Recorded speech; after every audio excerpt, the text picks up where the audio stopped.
your power in this very hour. Pour your ruach upon me.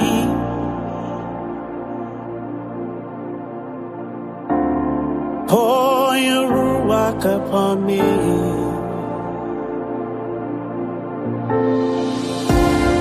Pour your ruach upon me. Let it fall upon me.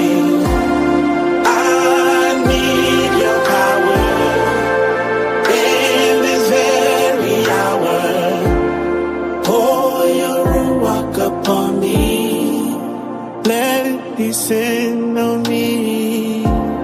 Pour your ruach upon me. Let your spirit descend on me. Pour your ruach upon me. I need it right now, this hour. Pour your ruach upon me.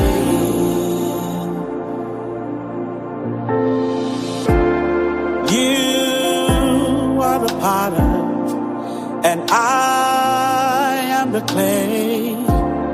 Lead me safely in your way.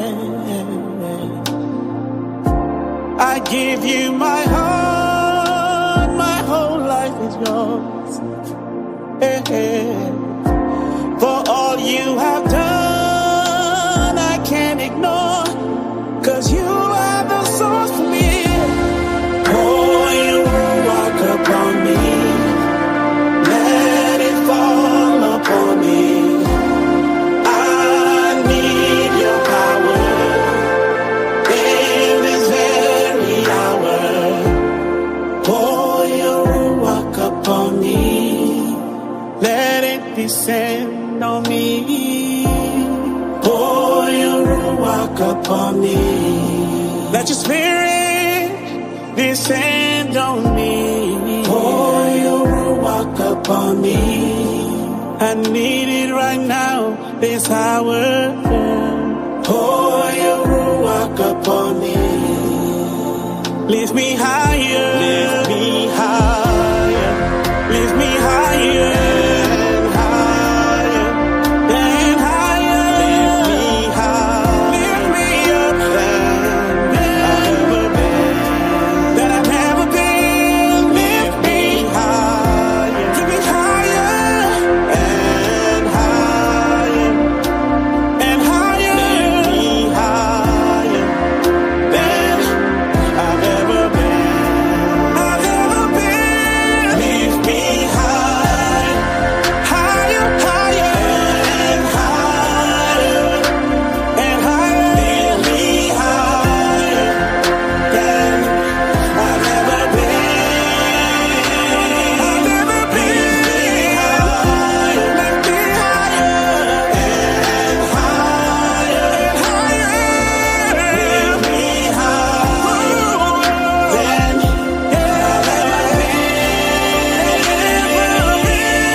Upon me, let it fall upon me. I need your power in this very hour. Pour your ruach upon me. Let it pour on me. Pour your ruach upon me. Pour on me. Pour your ruach upon me. Follow me. Pour your ruach upon me. Pour it, pour it, pour it.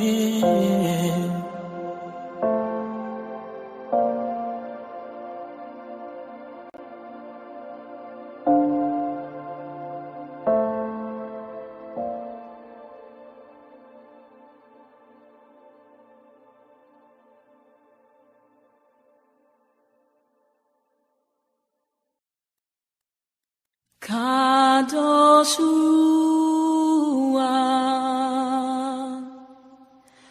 fall on me. Send Send down Haruach, set me free. Kadosh Ruach, fall on me. Send down Haruach, set me free.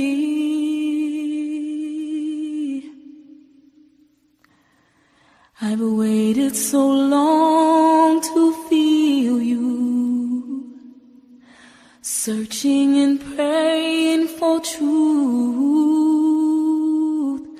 doubting the power you promised me, was afraid to lift my hands to you. Lost and confused on my way down, and that's when you opened my eye. You touched my heart, now I'm brand new. Then you changed my name, gave me life. Kadosh Ruach, fall on me. Send down Haruach, set me free. Kadosh Ruach, fall on me. Send down Haruach, set me free. Yes, to speak with the tongue of creation, teach me to love like you do, yeah, yes. I'm tired of being the way I am.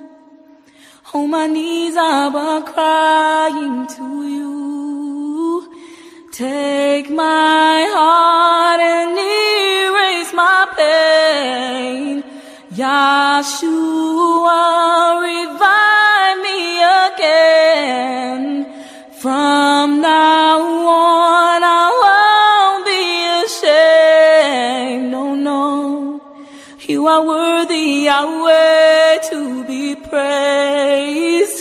Kadosh Ruach, fall on me. Send down Haruach, hey, set me free. Yes, Holy Spirit, fall on me. Send down your Spirit, set me free. Yes, Yahweh, we need you. Yahweh, we need you. I do. Yahweh, we need you. Yahweh, we need you. Yahweh, we love you. Yah, I love you. Yes, Yah, I love you. Yah, I love you. And I will praise you. I will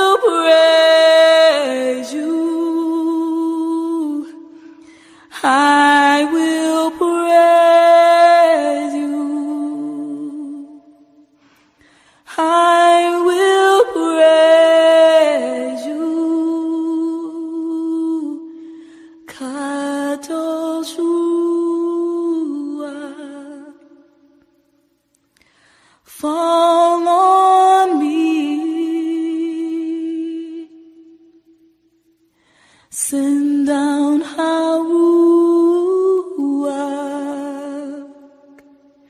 and set me free.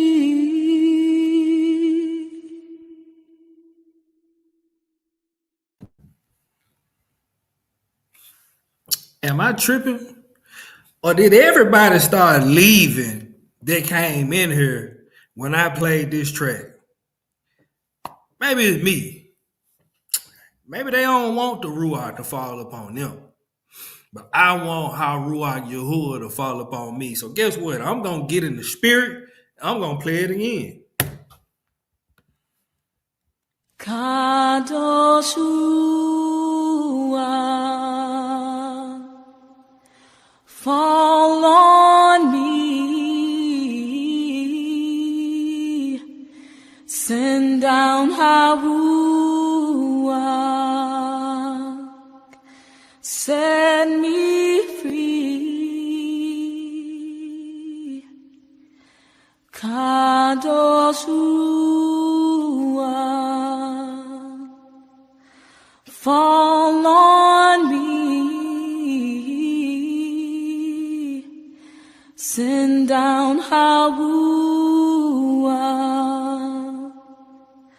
set me free.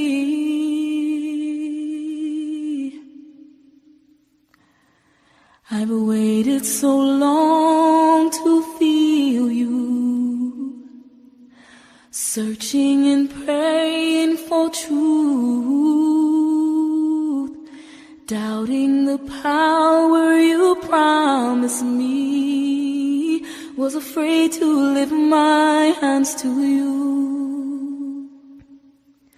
Lost and confused on my way down, and that's when you opened my eye. You touched my heart, now I'm brand new. Then you changed my name, gave me life. Kadosh Ruach, fall on me. Send down Haruach, set me free. Kadosh Ruach, fall on me. Send down Haruach, set me free. Yes, to speak with the tongue of creation, teach me to love like you do, yeah, yes. I'm tired of being the way I am. On my knees I'm crying to you. Take my heart and erase my pain. Yahshua, revive me again. From now on I won't be ashamed. No, no, you are worthy, Yahweh, to be praised. Kadosh Ruach, fall on me. Send down Haruach, hey, set me free.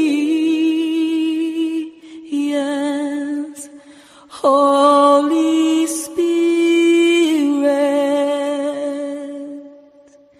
fall on me. Send down your Spirit, set me free. Yes, Yahweh, need you.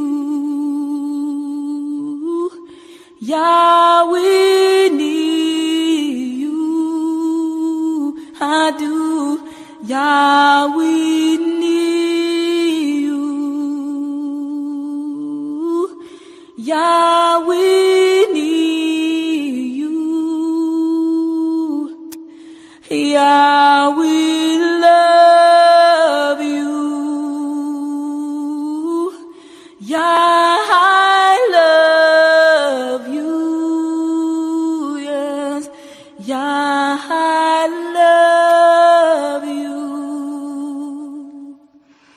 Yeah, I love you, and I will praise you. I will praise you. I will praise you. I will praise you.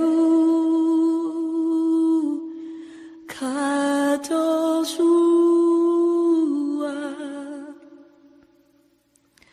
fall on me. Send down Haruah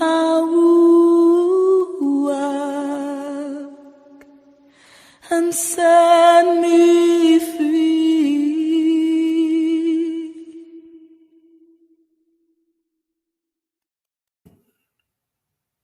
Hallelujah. Hallelujah. Thank you, What Father. was the name of that? I'm taking that down, brother. Ruach Hako. I send it to you. Yeah, send that to me. Shoot that I over. send it to you, Hebrew. That's a beautiful, beautiful, beautiful track, man. And Use that for my hey, meditation. man, come on, Hebrew. I ran across that this morning, and I was like, yeah, that's probably gonna become my opening and closing song for every live that I do. Because if that don't put you in the spirit, I don't know what will. Got a Right? point. And definitely, especially with what we're gonna go over tonight and seeing the way the world is going, we definitely need the Most High's ruach to fall upon us because we gonna need His protection, we gonna need His guidance, we gonna need His wisdom and His discernment in the days to come to know what to do, know how to move, and you know what I'm saying, and know how to instruct our loved ones. You know what I mean? Being as pilgrims in the earth in them days, we can't end up in the wrong city, but we also have to have that godly courage. You know what I mean? That if we do end up in the wrong place, hey, you know, I fear not what man can do unto me. Right? So all praise, Lord, unto the Most High. This is another segment of Freestyle Fridays, right? Y'all see the title. Look at this. Hold on, let me. I'm gonna show y'all the video where I get it from. Look at this. Somebody come look at this. Look. Hold on, hold on. Look at this. Hold up, hold up, hold up.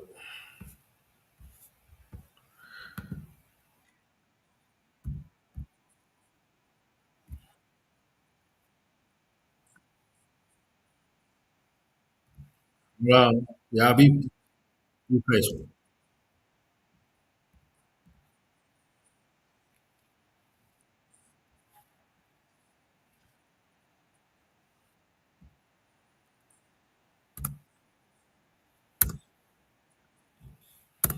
Hold up. This is where I got the title. This is where it came from. It just came into my head, y'all. To get a little quick laugh. Hold on. Matter of fact, before I do that, hold on. Before I do that, you know what I'm saying? Because they love messing with you, boy. Before I do that, all right, fair use, all right. Any video or music that is played on this channel on this live stream is strictly for educational purposes only. We are not looking to make any revenue off of these videos that are going to be played or any music that is going to be played, strictly for educational purposes only, for the edification of our people and those that are looking to be awakened to the truth of what's going on around them. All right. Hallelujah. All right. Wrong thing. So let's get to it. All right. Put this back up there. Good news. He's serious old, man. Listen, let me tell you, this is what he does every day. All my grandpa do every day, he stand in the screen door and just complain and shit. He just fuss all day. Look, look, look, look, look, look, look, look, look. Look, look, look, look, look at this. Somebody come look at this. Look at this. Somebody come and look at this. Look at this. Goddamn cat drinking milk out the bowl. Get out the bowl! This is what makes me laugh. After he yell at something, he stare at it for a long time. Get out the bowl!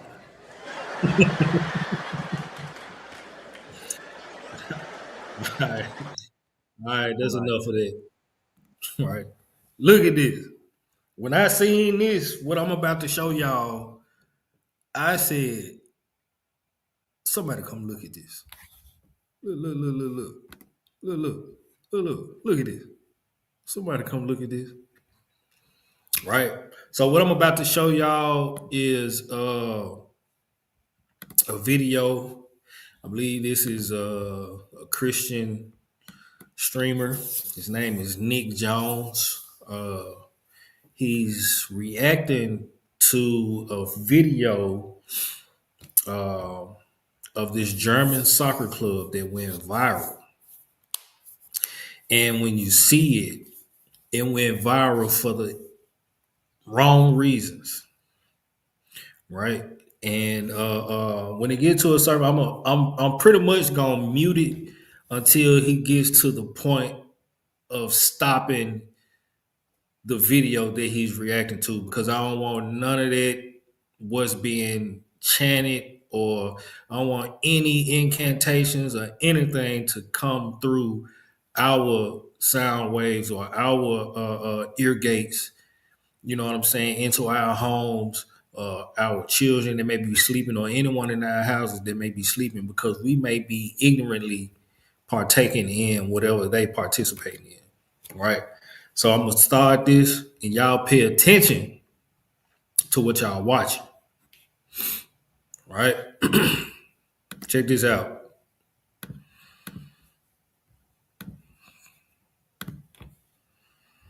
All right, y'all. So this is how the devil operates. You got to remember something. The devil wants to be praised. He wants to be worshiped. He wants the glory, right?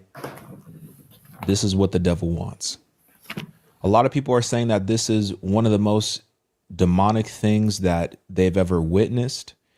And honestly, sadly enough, it doesn't surprise me, because I understand that the devil wants the praise. The devil wants the worship. So you have a crowd, a stadium of 50,000 people potentially. I think the stadium can hold 50,000 people. It looks sold out from what I can see. But you have a stadium of 50,000 people, and they're summoning demons, and they're doing satanic rituals just out in the open for everybody to see. Now, this is a soccer club, a professional soccer club in Germany. They're called the Red Devils. That's already problematic. But, as we've seen, the devil hides in plain sight. Anyway, I'm going to play this video. Supposedly, there's some sort of ritual that happens, that takes place. And I'll give you my opinion. I'll give you my thoughts on it. All right, let's go.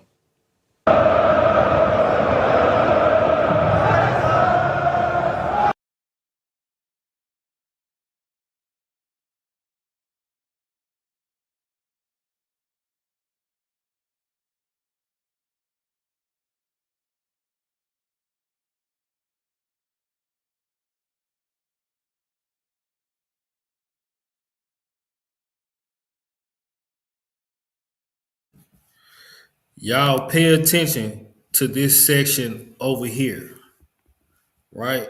It's gonna veer off and it's gonna look at other sides of the field. But pay attention to all of this right here. Everything over here, pay attention to it.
It looks like their pregame. So this is their. It looks like their pregame walkout.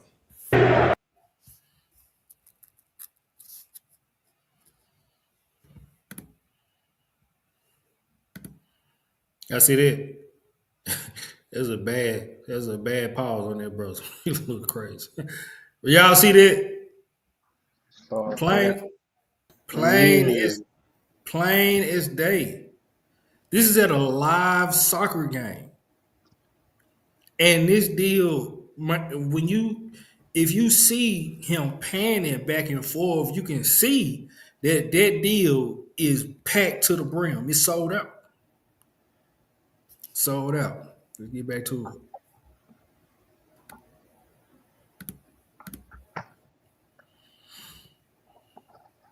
And you see that right there, right?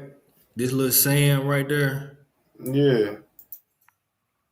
right? I can't make out what I this. I just looked up the first part, that Yeah, EXAUDINOS. You looked it up? yeah. Hold on. Oh, okay. Let me go to Google Translate. Google Translate. All It's right. crazy. So it's actually doing whole type of satanic rituals. Let me see. I can't. It says some nostrous. Just the first part is enough. I know. I think I know what it's saying. Animas, nostrous. Right. Check this out.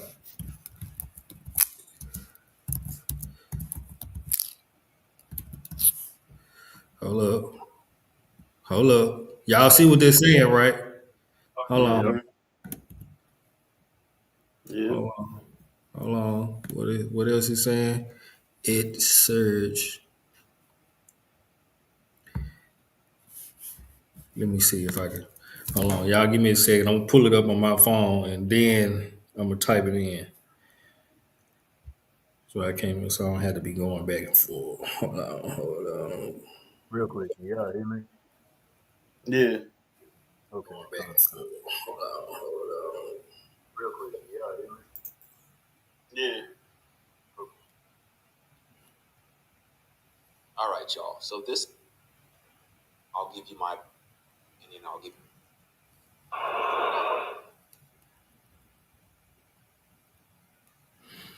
All right.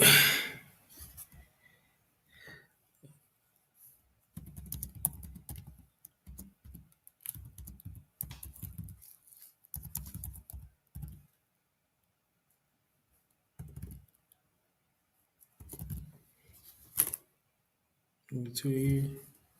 That's one E.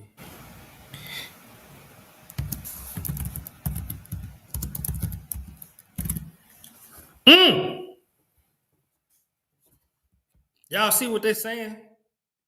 You see what that banner is saying? Yeah. They're having a whole ritual at a soccer game. At a soccer game. Hear us, O light, and arise from the I affliction. don't say that. I'm reading it, Hebrew. Yeah, don't say it. Don't read it. Read it in your mind. Don't I'm say it reading out it. loud. Yeah, but they out here.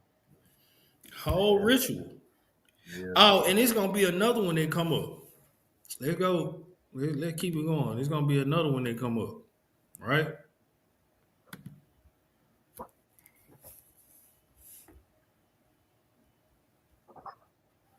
That's crazy.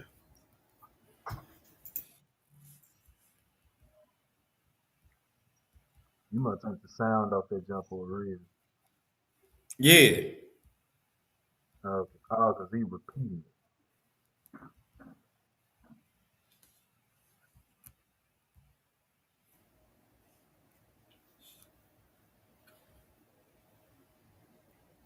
Well, let's continue. I think he was probably looking it up too.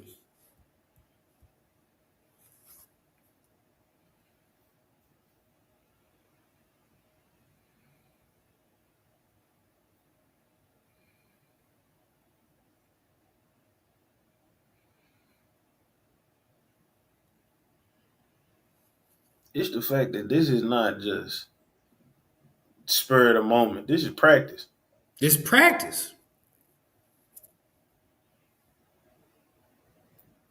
It's so many people with signs like that in they bedrooms and all that, Come on, tattooed on man. them. All them emo white girls and stuff. They all So, through high school. copy community.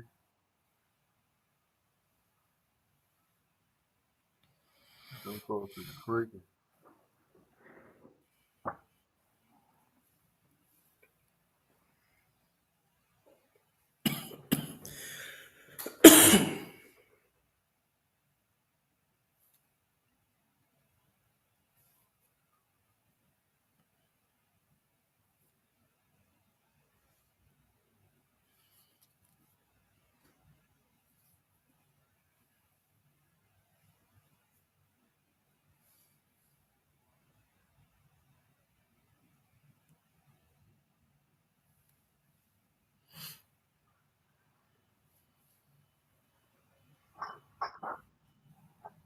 What country is this in?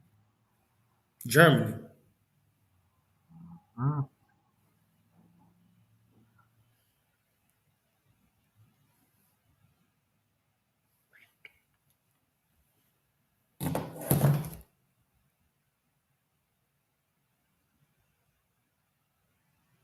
Come on, bro.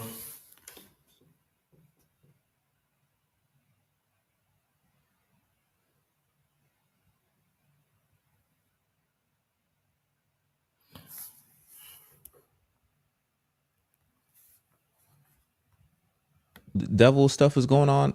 Are these people, or is this just a part of the stadium so they can do this whole ritual? That's part of the I'm stadium. confused. You can see it right there. That's part of the stadium. They got a You know, whole the devil statue masquerades as an on. angel of light, right? It's not, the devil's will is to steal, kill, and destroy, right? So his very nature is darkness, right? He's demonic, he's darkness. But when he presents himself, it's as an angel of light. So it's perceived to be something that is good, something that is positive, something that is beneficial, right? So all this stuff is like, all this, like these images and these representations are like, from a spiritual standpoint, I understand it, but it's just so crazy to me. And it's so interesting that even in this setting where you might have some people that believe that this is simply them supporting their favorite soccer team, even in this setting, you got to understand that you are actively participating in worshiping the enemy. You are actively participating in that. You're actively participating in giving him praise and honor and worship. You know what I mean? Like, I don't understand how people can be so spiritually blind and so spiritually deaf to the point where they don't see anything wrong with this and they're able to sit through this. and continue to cheer and clap and scream and give praise and give honor and give worship. Like, you think you're worshiping your favorite soccer team, but the enemy is eating this up. Because like I said, the enemy masquerades as an angel of light. But here's the interesting part, and I don't know if I can articulate this properly. And why worship your favorite soccer team? Why would you want to worship your favorite soccer team? It's idolatry as well. Why would you want to worship anything that is outside the Most High? Come, very well said, Hebrew.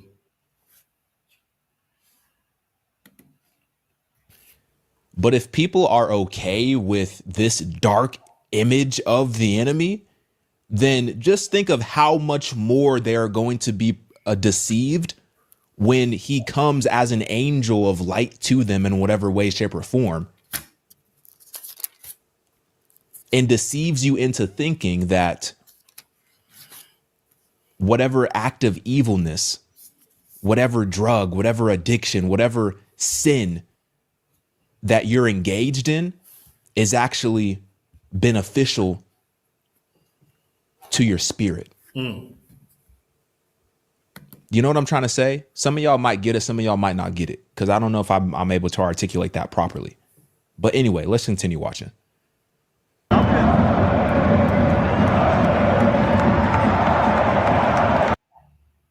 little more, because I don't really need to see all of that like that.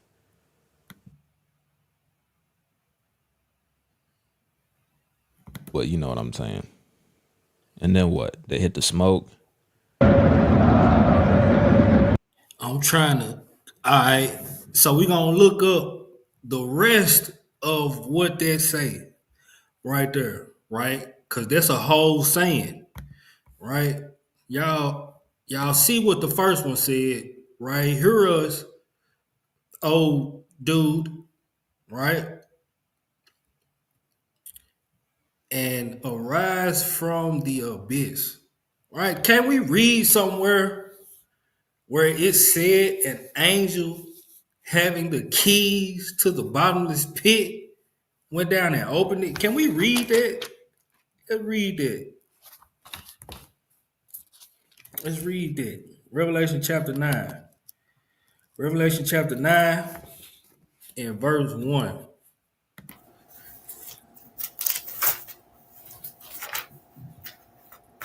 I guess. You hear me? Yeah. Do I sound low? Nah, you sound good, Hebrew. It's the book of Revelation, chapter 9, verse 1. And the fifth angel sounded, and I saw a star fall from heaven unto the earth, and to him was given the key of the bottomless pit. Mm. And he opened the bottomless pit, and there arose a smoke out of the pit as the smoke of a great furnace. And the sun and the air were darkened by reason of the smoke of the pit. All right. There's a reason I wanted you to read that, because this next article we about to read, right? Not saying that this article is speaking about the bottomless pit, but just saying what the bottomless pit would look like, right? And he opened the bottomless pit, and there arose a smoke out of the pit as the smoke of a great furnace, and the sun and air were darkened by reason of the smoke of the pit, right? Jump down to verse uh 11, right? It goes into the locust that has iron breastplates and wings that sound like the chariots of many horses running in the battle, tails of scorpions and teeth like lions and hair like men, right? And it's gonna speak about the king over these locusts. Read that verse 11, Hebrew. Verse 11. And they had a king over them, which is the angel of the bottomless pit, whose name in the Hebrew tongue is Abaddon, but in the Greek tongue had his name Apollyon. Is this who they ride? Is this who they pleading to arise from the abyss? This angel of the bottomless pit, huh? you have people that literally worship Satan out here, right? And guess what the Greek word for bottomless pit is? Y'all see it right there on the screen? Abysso. Let me show you. I think I'm making this up. Let me show you right here. Boom. All I gotta do is share this tab right there. Greek concordance G12.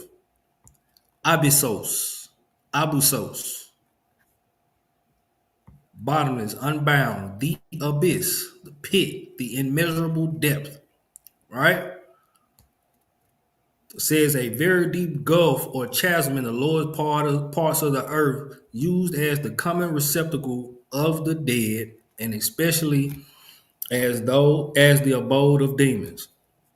Hmm? Hmm? Ton of spirits out there. Ton of black spirits down there. Come on, man. And it's so crazy because watch this. They out here talking about some, oh, we serve the God of light. You can't be serving the God of light talking about some abyss and some soul. You can't Oh, do it. look what else they finna look. Let look at what else. Look at this. Right? Let's see what else they saying on top of that. Right? They want him to take their souls, right? And what else they want? Oh, I can't type here. All right. Uh-huh. Yep. Nose trihe orbum. Nose.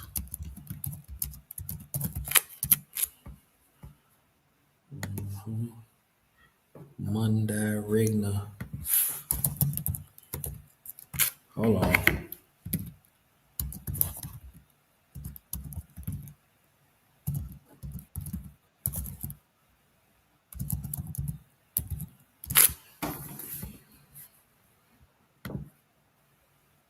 Okay, I forgot the nose.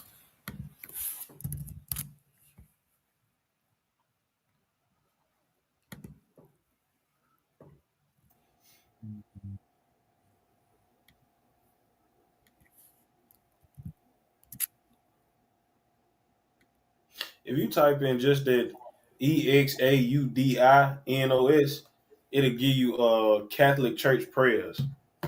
Wow. Yep, I believe it. That's how they pray and that's how they start some of their prayers. Well, hold on. Let me get this. Flameless it. Apare.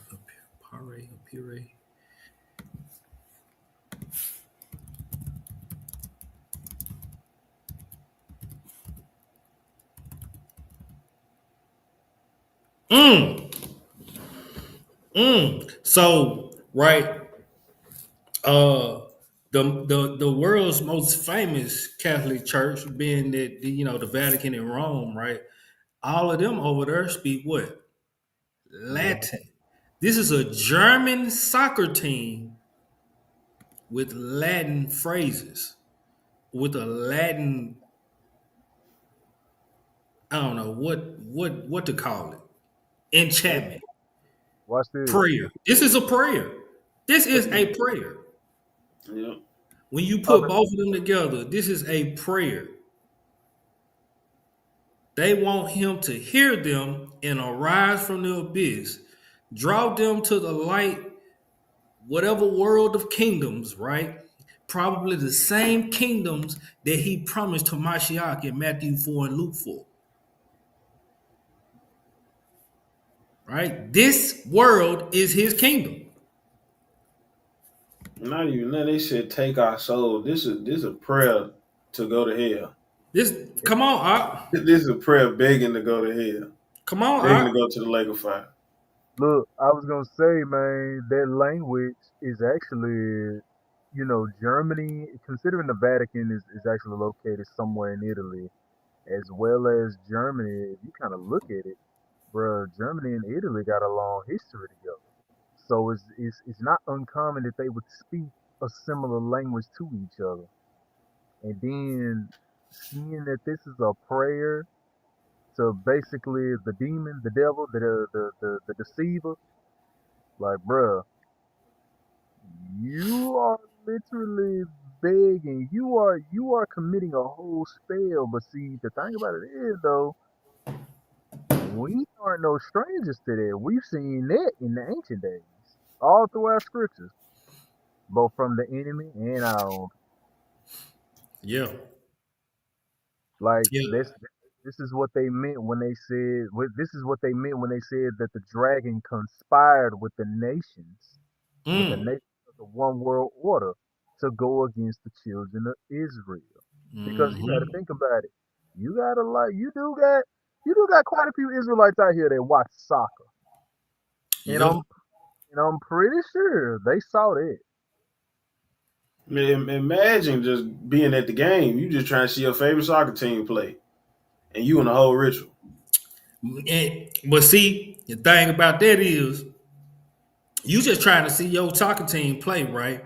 You done bought your tickets, got your popcorn, probably got your beer, your beverage, whatever you're drinking, whatever you eat. You probably on a date, or you got your family, or close friend, or sibling, whoever there with you, right?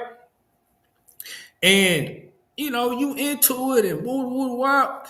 And first thing you see is this inverted pentagram. Now you not with this stuff. You ain't with it. You against it, and boom, you see this inverted pentagram, and you in your mind like, dang, hold on, it don't look right. This don't look like part of a game. Cool, boom, you stay there. You hearing the chants. Some not sitting right in your spirit. You hearing the chant, Mm-hmm. and then you see this demon arise out of the stands as they chant, and you seeing their chant, what they chant on this whatever billboard or whatever you want to call it, right? You seeing it, but you haven't gotten up and left yet. Guess what you doing? Just participating, You taking part of the worship too. Yep. and then the whole time you trying to pronounce what they saying. You trying to Come on pronounce now, the banner. come on. And you reading in your mind. You like, it Sergey, what Look, is you this? you And then been you go you down been to look, your yeah. phone and you look. If you don't speak the language, you look it up. And you be like, oh,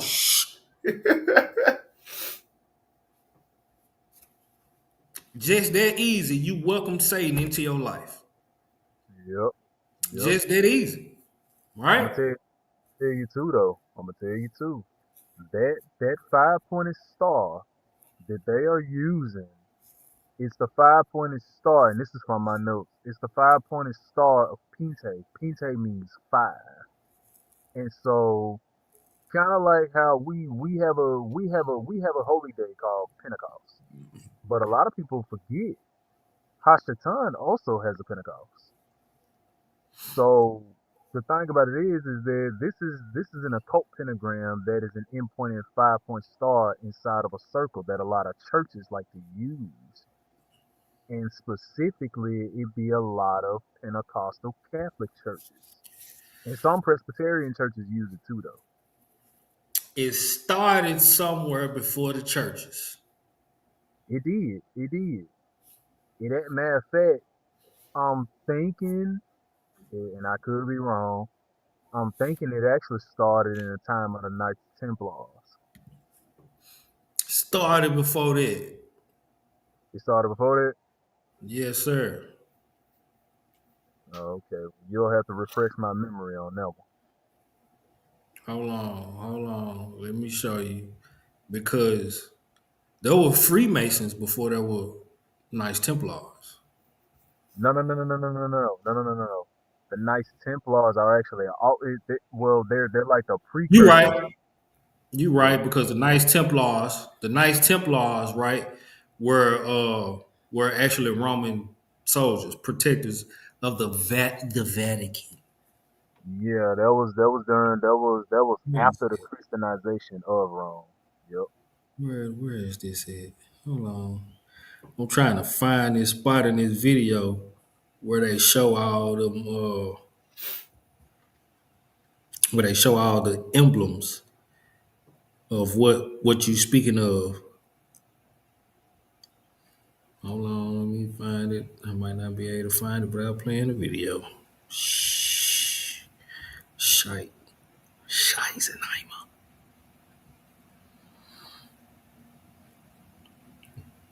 Yeah, it's just And crazy. This stuff is sick, man. These folks is sick out here. there it is. There it is. Hold on.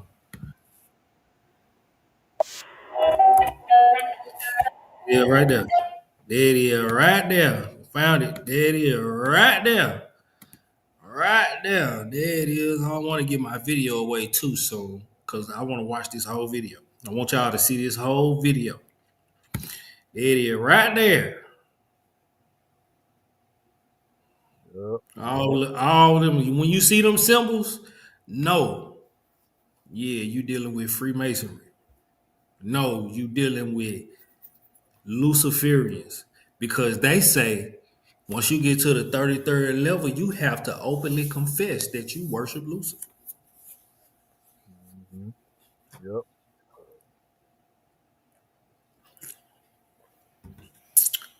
And there's a very prominent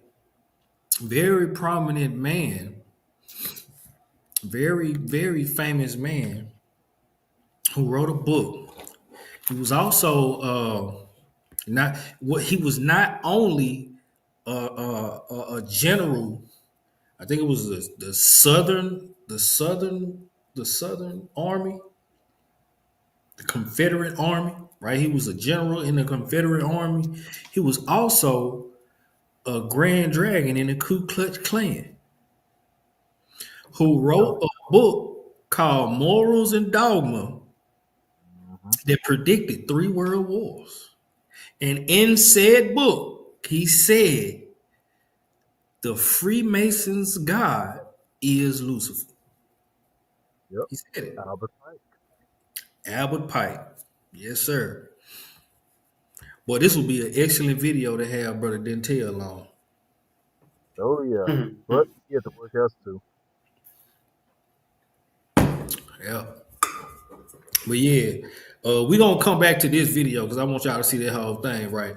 Notice, remember I said something about uh, uh, you know what we read in Revelation. in Revelation, and wants you to read that verse 2 for a specific reason, and this is said reason, right? This article came out today. This came out today, right? Notice what they saying. They want him to arrive from the abyss, right? Could the abyss be a volcano based on the description of given in Revelation 2? How the smoke arose when Like the a great bottomless furnace. the smoke arose like a great furnace, and basically it covered the sun and all the earth. Check this out. This is an article from the Daily Mail, right? It says panicked shoppers in stockpiling frenzy as bustling U.S. city braces for volcano eruption. A stockpiling frenzy has swept across. Let me see if y'all can see that. That's probably a little street. Let me blow it up. If it's a volcano finna erupt in your town, what buying a whole bunch of chicken gonna do? you know, I don't think you it's know. the same You be thing. buying a Like plane ticket or something. y'all gonna be just Yeah, like them folks in Hawaii and Maui. yeah, it's gonna be a. Y'all remember that movie 2012? Hmm. Gonna be the same thing. Waiting too late. It's gonna be too late, right? It says a stockpiling frenzy has swept across parts of Alaska as nearly 300,000 residents brace for a potential eruption of Mount Spur, located just 81 miles from Anchorage. With memories of the 1992 eruption still fresh, locals are rushing to buy everything from tape to seal windows and doors to goggles, earplugs, N95 masks, and essential supplies like food and water. Chloe Turner, a resident of Eagle River, spent $415 at Costco loading up on groceries, batteries, protective gear, and pet food. White folk can't leave their dog, man. Boy, they cannot live without their pets. Can't live without their pet. Well, if Roscoe died, I don't know what I would do. That's what dude did in them fires that happened in L.A. Ran back up there to get his dog. He said, my kid's up there. Hey, man, if it's I can't like name the movies, but it's certain movies where people be getting saved out of burning buildings, and they'll be looking back at the building and crying, "My cat, my dog." Like, bruh, you can get another one.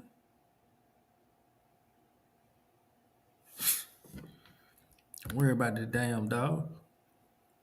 I'm sorry.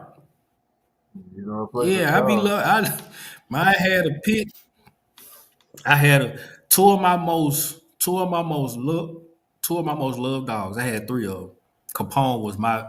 I had a Rottweiler named Capone. He was a man. He was a monster. I'm telling you, if you think you were scared of your dog, Tim, boy, nobody could go in that backyard but me. But anyway, I had two dogs that I loved the most, Sheba, and I had a dog named Diamond. Right? A pig, beautiful pig named Diamond. She was all black. She had a blue stripe down her back and tiger stripes on her side. White patch on the chest. Beautiful dog. Very, very well trained. Right?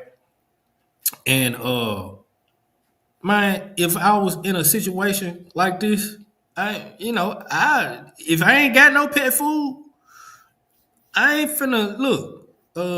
Instead of buying pet food, hey, we finna find a way up out of here.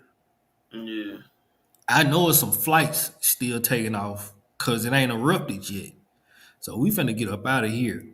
You're gonna have to travel in a cage for a few hours. You'll be all right. You're gonna still be able to breathe. It's a dog. Get over it. Right? It says, we will not be able to work and stores might not open, she said. The last time something like this, the city was blanketed with in ash for an entire month. Read that Revelation 9 and 2 again, Hebrew. And he opened the bottomless pit, and there arose a smoke out of the pit, as the smoke of a great furnace, and the sun and the air were darkened by reason of the smoke of the pit.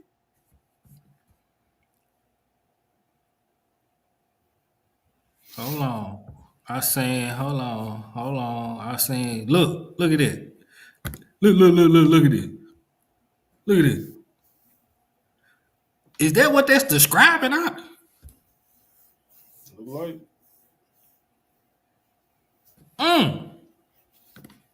Now we ain't get the heating off the screen.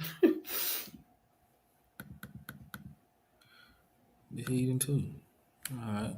Yeah. Now we ain't saying like this is the amount of the bottomless pit. That we ain't saying that. But what we are saying, according to what we read in Revelation 9, there is a mountain somewhere. There's a volcano that is going to erupt, and locusts will come up out of it. And that is where the angel of the bottomless pit is being held. Right? I can't. It ain't too many people in here, so I can't say if y'all understand it. If y'all agree with that, throw some sevens in here. But it makes sense to me. I don't know. It makes sense to me. Maybe I'm all on my conspiracy theory stuff. Maybe. Right? Shabbat Shalom, happy feast, Robert. Robert Will Form. Let's get to this next video. All right, let's get to this next video. Y'all ain't seen this. These next couple of videos gonna be by Shattered Paradise. I don't know if y'all heard of them. One 18 minutes long and the other one about an hour long. We in it for the long haul tonight, gentlemen. All right, share this tab. Boom, check this out.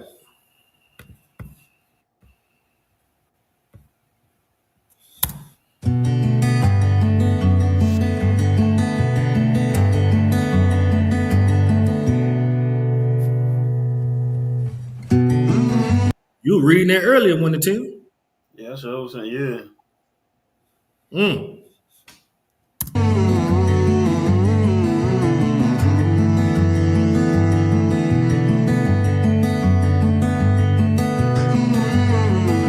Some call it a double sunrise. Others call it devil horns. Either way, it describes a rare. She said some call it a devil sunrise, others call it a devil horns. That's the first time. Check it out. You finna see it? Solar eclipse that'll appear over parts of the U.S. Kevin Jeans joins us now more with the unusual name and if we get a chance to see it. Right. Well, we can't have anything that's interesting in the sky without putting a name to it, right? Of course. Of course, yes. It's a partial solar eclipse. We are not going to see it, so I'm going to let you know that right off the bat. Unfortunately, from Chicago, we are not going to see it, but these are flooding, well, maybe just speaking for myself, flooding your news feeds. But partial solar eclipse is happening Saturday morning. So as the sun is rising across the northeast, they're going to view it, and across eastern Canada and Newfoundland and northern Quebec especially. That's where the most of the moon or most of the sun will be blocked by the moon. So a 93% eclipse in this area highlighted in orange. And it's just a mere 11 or 12% as you get in the eastern Great Lakes around Buffalo, New York, and across the northeast. Time to unleash the beast.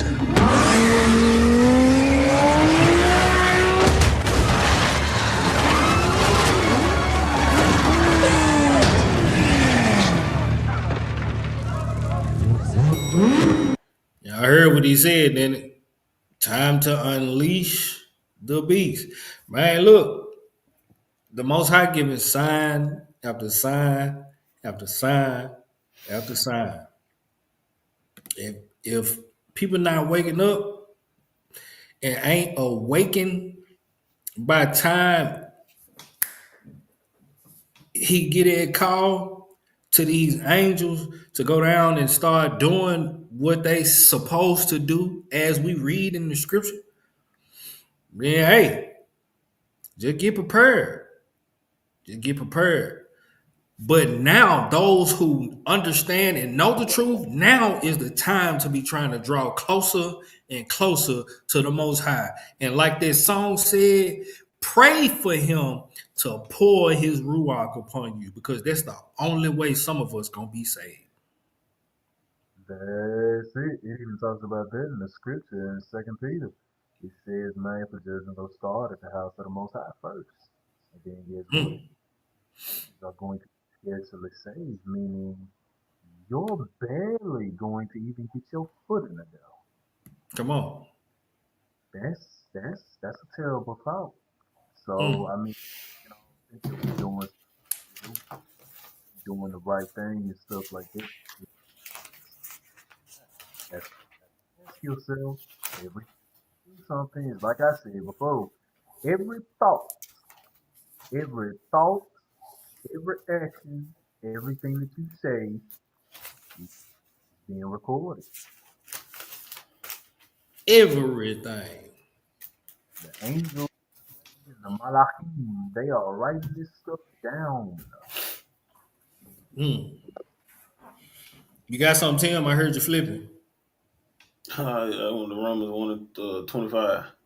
I'll bring it out. Book of Romans chapter 1 verse 25.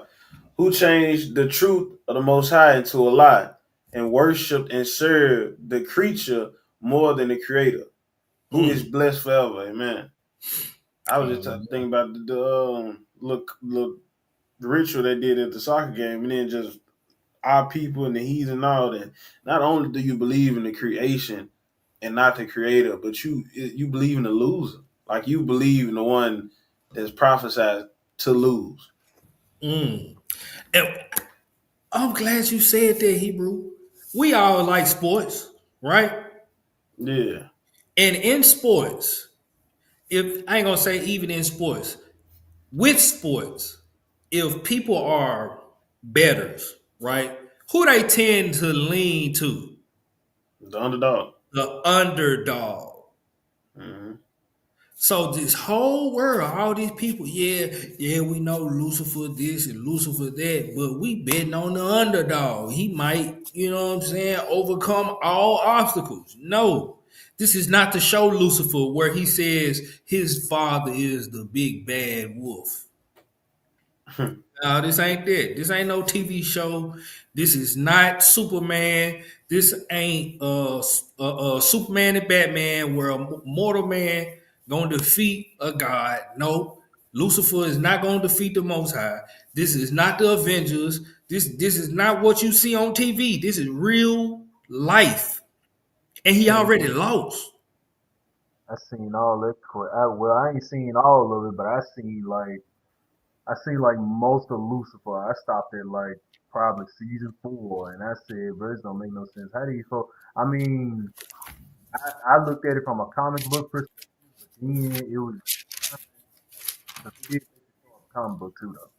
But I was all like, "Bro, they really trying to make the devil seem like a bad guy, bro."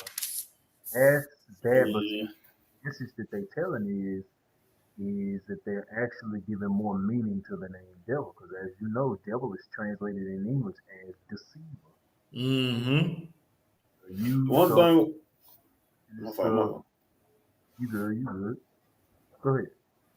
And I was saying one thing that show did, like I remember I watched it too, and I never forget. And I feel like it's so real, but he was like, the devil he said everybody put all they blame on me, and the devil made me do it, and the devil this and the devil that. And he was like, I don't even know half y'all. Like I wasn't even worried about you. Sometimes we just for our flesh, that's what we wanted to do. That's what I just prayed about today. Like I wanted to do that. I wasn't even getting tempted. I gave it to myself. Come on. That's you know something that is a bit of a valid point though, because watch this. It's like Job says though, he can't do nothing unless the Most High tells him to. Mm-hmm. So it's just like, I mean, a lot of those times, a lot of those demons that be provoking you to so-called so-called tempting you to do stuff, man, it comes from within.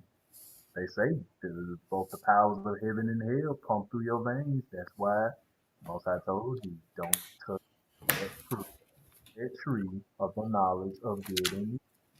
Now you are stuck in a state of spiritual death in a meat bag that we call flesh, walking around on the earth. Man, give me James chapter 1.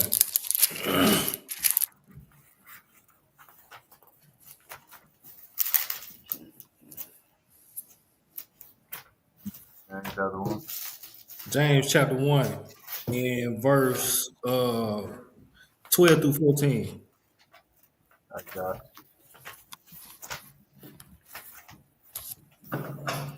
Cause y'all bringing some valid points, right? Y'all speaking nothing but scripture. Alright. This is the book of James, chapter 1 and 12. And that endureth temptation. For when he is tried, he shall receive the crown of life, which the Most High hath promised to them that love him. And let no man say, when he is tempted, I am tempted of the Most High Yahuwah. Let no man say when he is tempted that the Most High tempted me, Over. or even the devil, Mm-hmm. right? Because what? Verse 14. For our Elohim cannot be tempted with evil, neither tempted he any man, but every man is tempted when he is drawn away of his own lust and enticed.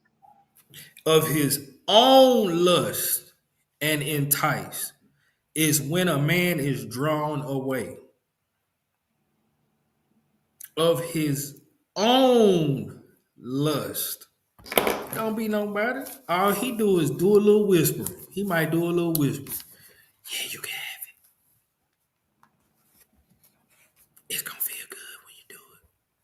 It's on you if you listen to him, though. It's okay. Ain't nobody looking. That's it. He's just gonna encourage you to be wicked. He ain't Well, gonna sometimes entice you to be wicked. he might pull up and then knocking on the door. He finna tempt you, and you walk. Are you already okay? Cool. You already doing it. You Yep. had schedule. Yep. It be Yep. like that. Yep. Because Eve, just think about it. Eve already wanted to eat from the tree. He just gave her motivation to eat from it.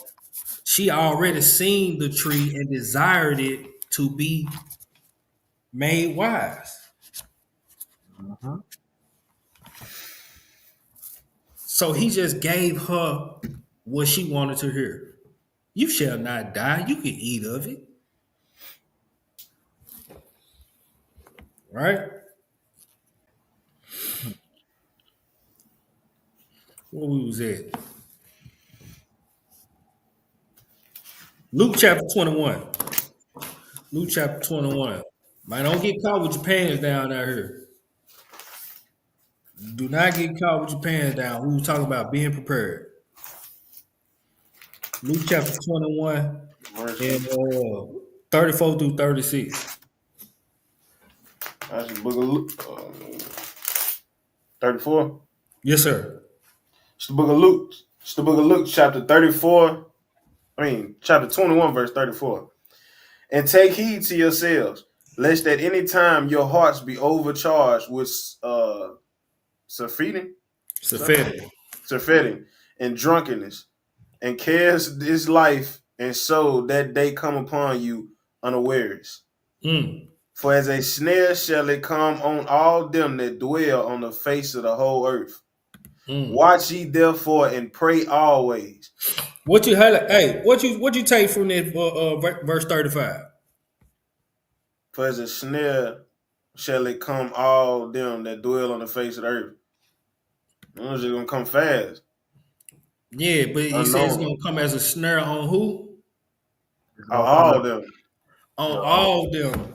So that's even what? His chosen. His chosen. As a snare. So if you watching and you paying attention and you know what I'm saying, you looking at the signs and you seeing the signs, you adhering the signs, and you looking into the signs to have them interpreted by the Spirit of the Most High, who shall teach you all truth, right? And reveal what needs to be revealed unto you through the power of the Most High. Maybe you won't get caught off guard. Right? It's many scriptures that says the master gonna come like a thief in the night. Blessed is that servant that is found so doing when his master cometh. We don't know what hour he coming. He don't even know what hour he coming. Only the Father. All right, finish that out, Hebrew. Get back to the video.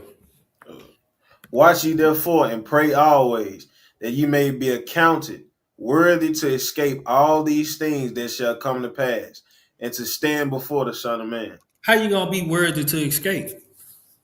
Right, I just said it. You're gonna be found doing when he come. You're gonna be aware. You're gonna be seeing the signs. You're gonna be taking heed to the signs, and you're gonna be preparing.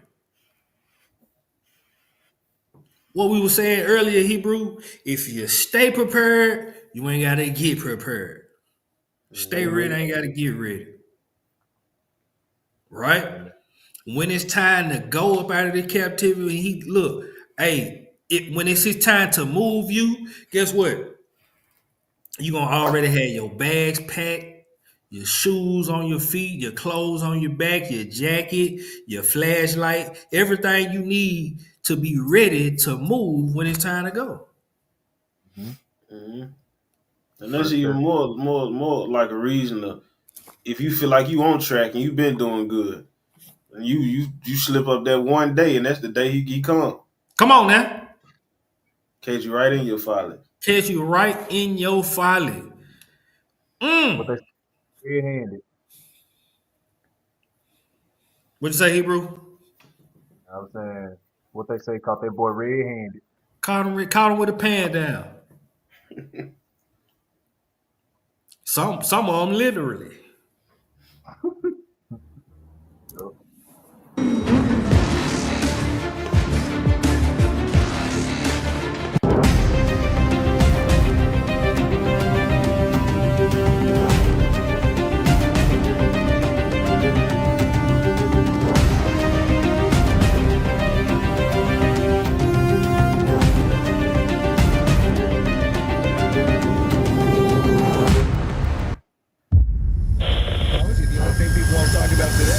Is this Clark, this interstellar comet? Right? I mean, it's Big news. We are live in 5, 4, 3, 2.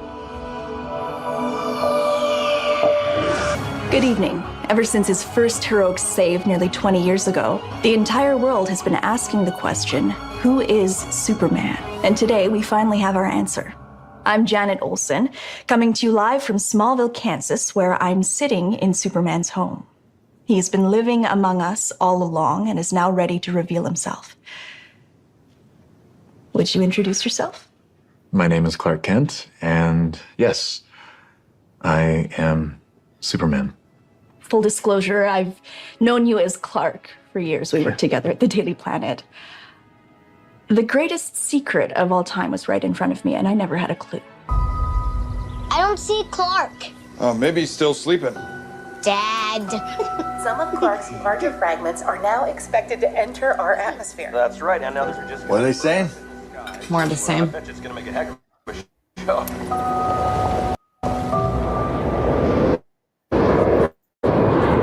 Whoa. Where are they going? I don't know.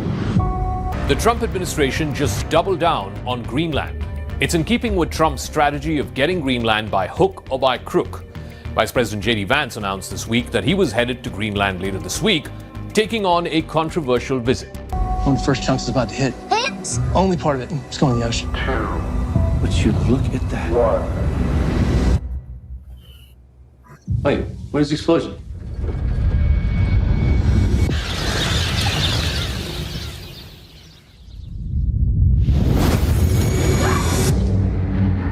We now are getting word that the fragment has hit Central Florida. Oh my God. Wait, are some more pieces gonna hit?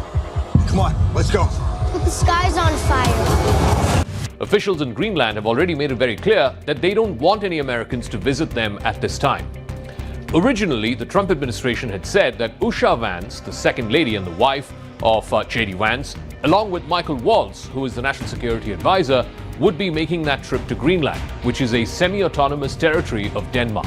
We need Greenland for national security and international security. So I think we'll go as far as we have to go. 2 days. They got it all wrong. There's a ton of fragments. Planet killers. Space agencies are predicting an extinction level event. We're gonna be together, all right, kiddo? We're just trying to get to safety. They've been tracking the military flights to bunkers in Greenland. It's our only chance. We need Greenland. Trump has long been eyeing Greenland even before he came back to office in January for his second term. Officials from both Denmark and Greenland immediately branded this move as aggressive and part of President Trump's plan to get the island one way or the other. Move back! Perimeter breach. Perimeter breach. Runway 33. Drop your weapons down! Allison! Nathan! Allison! Where's Dad? We'll find him. It's okay. Clark's largest fragment will hit in less than 24 hours. I swear, I'm gonna get my family into that bunker. I know you will, son. If you are hearing this broadcast, seek shelter immediately. What is it? What's going on? If you are hearing this broadcast, seek shelter John, go! Hang on, Nathan. Seek shelter immediately. Seek shelter immediately.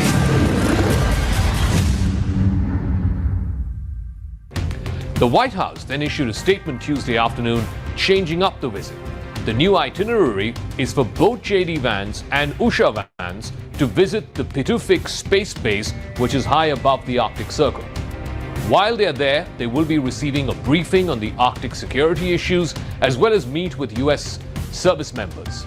In a post on X, Vance said that he would just check out what's going on with the security of Greenland.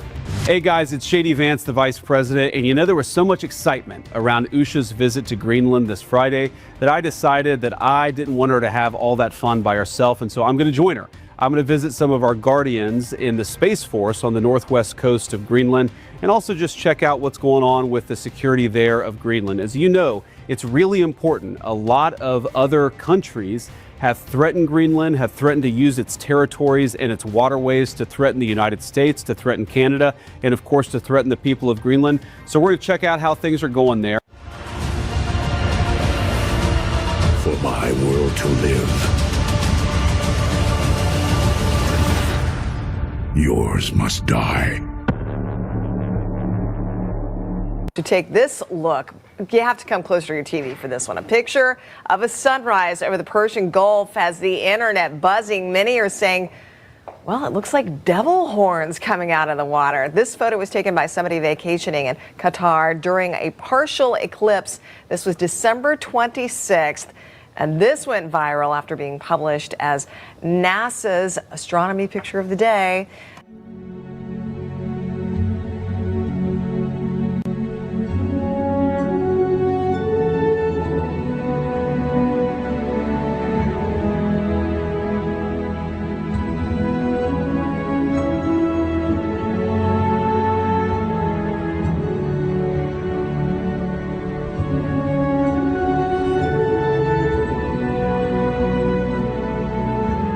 For thou hast said in thine heart, I will ascend into heaven. I will exalt my throne above the stars of God. I will sit also upon the mount of the congregation in the sides of the north. I will ascend above the heights of the clouds. I will be like the Most High. You know what? Sometimes what you leave out of a story is even. How many of us, when we got the little knowledge of the truth, how many of us, when we seen Superman or thought about Superman, thought that his character was more like Christ than anything?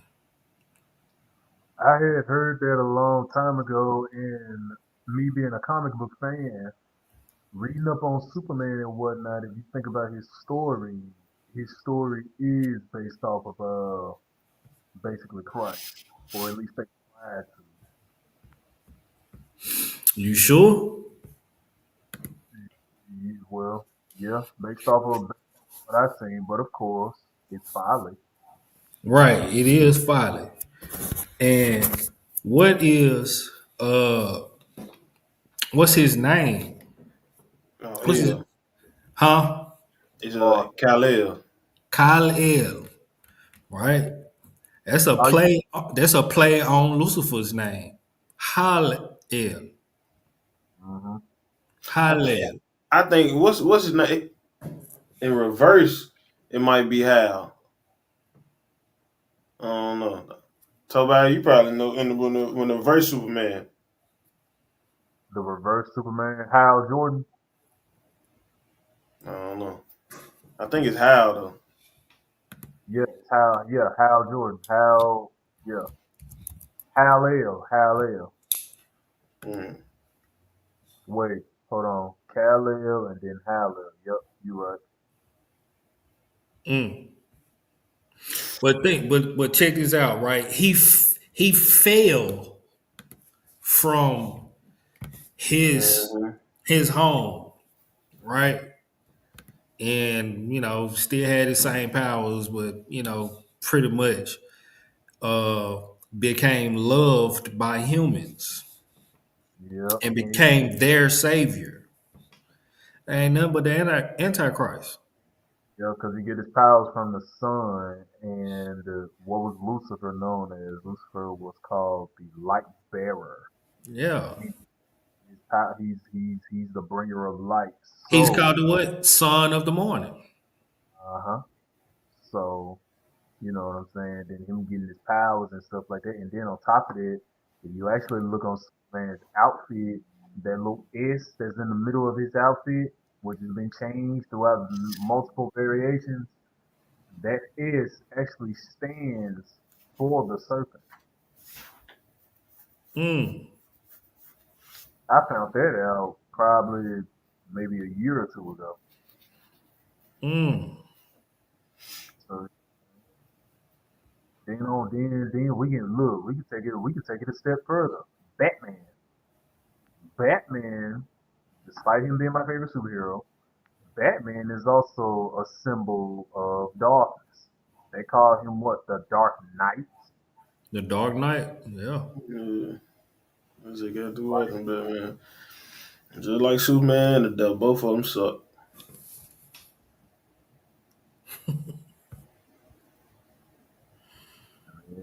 Yeah, Want to defeat the devil? Go to the warrior. Want to defeat Superman? Kryptonite. Yep. Men of renown. Yep, they're right. They're right, Brother Robert. I think they do a lot of that with them superheroes, though. They all. Oh yeah. They all fallen angels.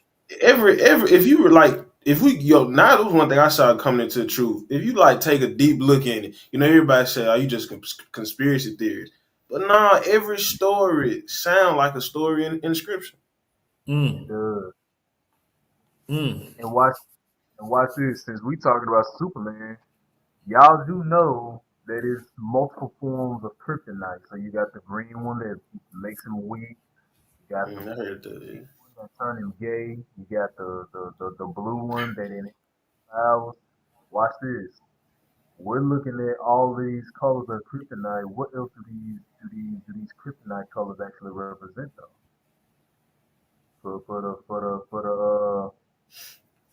For the individuals that wanna conform to New Age spirituality. All the crystals. Mm-hmm. And then on top of it, now you can also interpret it like this too, because green kryptonite is actually the leftover radioactive rock from his destroyed planet of Krypton, because Krypton was supposedly the strongest planet in the universe. Kryptonite to Superman, it makes him weak. So Lucifer being exposed to anything righteousness makes him weak, or his influence on him weak. So technically that would be the kryptonite of fighting demons. Be the kryptonite for us. That'll be the scriptures. So if we battle, we use scriptures as kryptonite. That weakens the stronghold that Hasatan actually has on us. If that makes sense to y'all. Yeah. Mm-hmm. But now, if you touch any of that other kryptonite, you know what I'm saying? You think you're doing something good, There you go.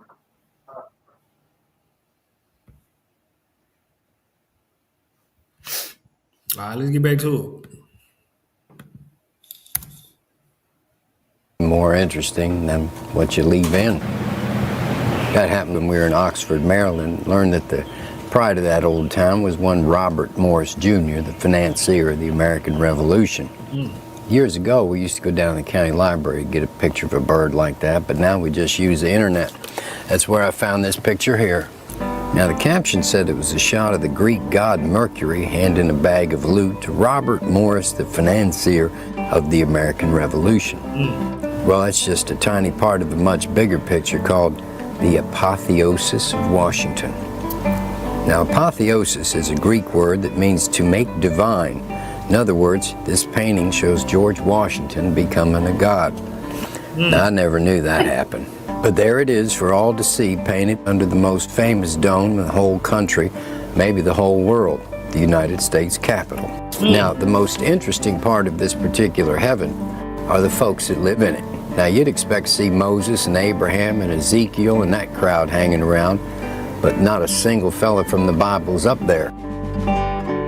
Now, Minerva, the Roman goddess of crafts and wisdom, is shown delivering an electrical generator and batteries and a printing press to Benjamin Franklin, Samuel Morse, and Robert Fulton. And Neptune, the Roman sea god, and Venus, the goddess of love, are shown helping to lay the transatlantic telegraph cable.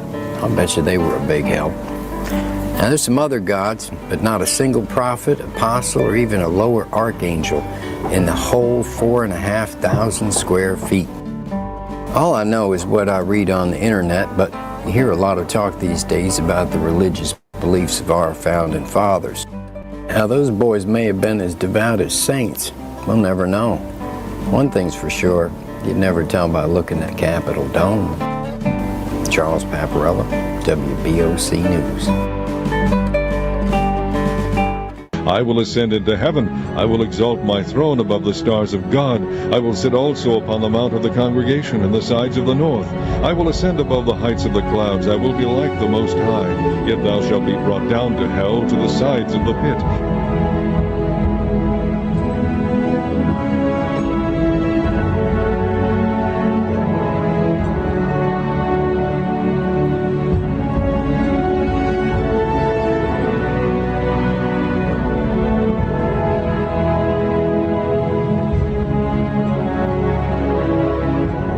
What's the S stand for? It's not an S. On my world, it means hope. Well, here it is. An S. How about Excuse me. Huh? Did y'all hear what she said? Felt it. I seen this. I watched this scene so many times. Right. Exactly what she meant. Yeah. World, it means hope. Well, here it is. An S. How about Excuse me.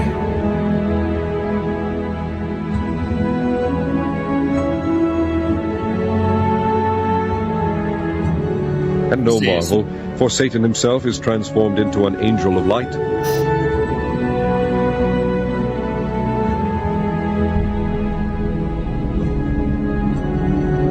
The world needs to know what happened. Look, y'all just pay attention, man. I'm going somewhere with these videos.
And in those days shall men seek death, and shall not find it, and shall desire to die, and death shall flee from them.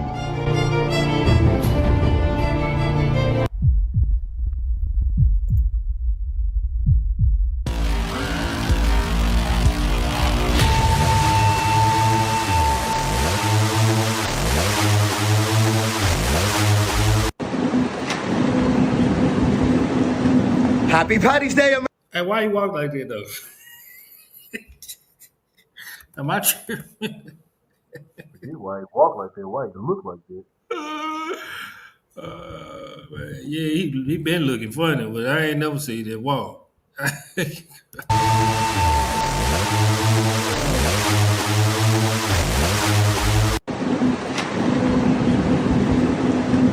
Happy Paddy's Day, America! Nice, clean striped suit. It's one of my own. I guess you want to do on. Congratulations, sir. I tell you what, your work ethic is inspiring. Your work rate is inspiring. Appreciate it.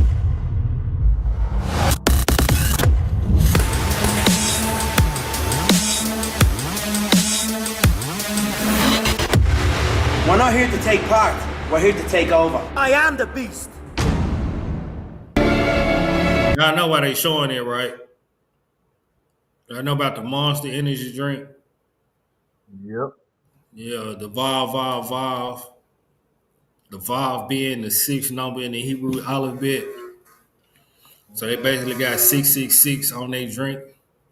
And they have a cross on the opposite side of the can. So every time you turn the can up, you turn it up an upside down cross. Yep. Stop drinking them energy drinks. That's why I don't drink them. Well, I used to drink. I was I had first moved to Austin, and I got a job working at Samsung, where they make the chips and all of that. Yeah. And the shift was 6 to 6, so I used to work 6 at night to 6 in the morning, 3 on, 4 off, 4 on, 3 off, right? Bro, it was nice that, I just wouldn't, you know what I'm saying? It's kind of like how I am now. I just, sometimes I'm a night owl. I don't go to sleep. I just be up, you know what I'm saying? And I go to work off like 3, 4, 5 hours of sleep. So I get into work and it's already like it's a boring job. I literally did the same thing I'm doing now. Just sat at the computer, watch the screen, and monitor, you know what I'm saying, whatever machine that I was over in the clean room, right? So you get sleepy quick. I was drinking like 2, 3 Red Bulls a day. You hear me? 2, 3 Red Bulls a day. And this is when they first came out with the flavor joints, the red and the blue. Yep. Right? And then it was a year later, you know what I'm saying? I started listening to, conspiracies or whatever. I wasn't awakened to the truth. I was on my way. The Most High was, you know what I'm saying? He was waking me up at this point. So I was listening to these videos and I ran across the Christian lady who did, you know what I'm saying, they got the famous video about the Monster Energy drink, right? And I was like, oh, okay, well, I don't drink Monster anyway. Whatever. You know what I'm saying? And then boom, I started continuing on my conspiracy theory search of uncovering the mysteries of the world, right? I ran across a video. They got to talking about the ingredient in the Red Bull that is bull semen, and I was like, man, yeah, he tripping, bro. He tripping. I ain't never seen that. Mind you, I ain't never read the ingredients either. Right. So one day I go to get one.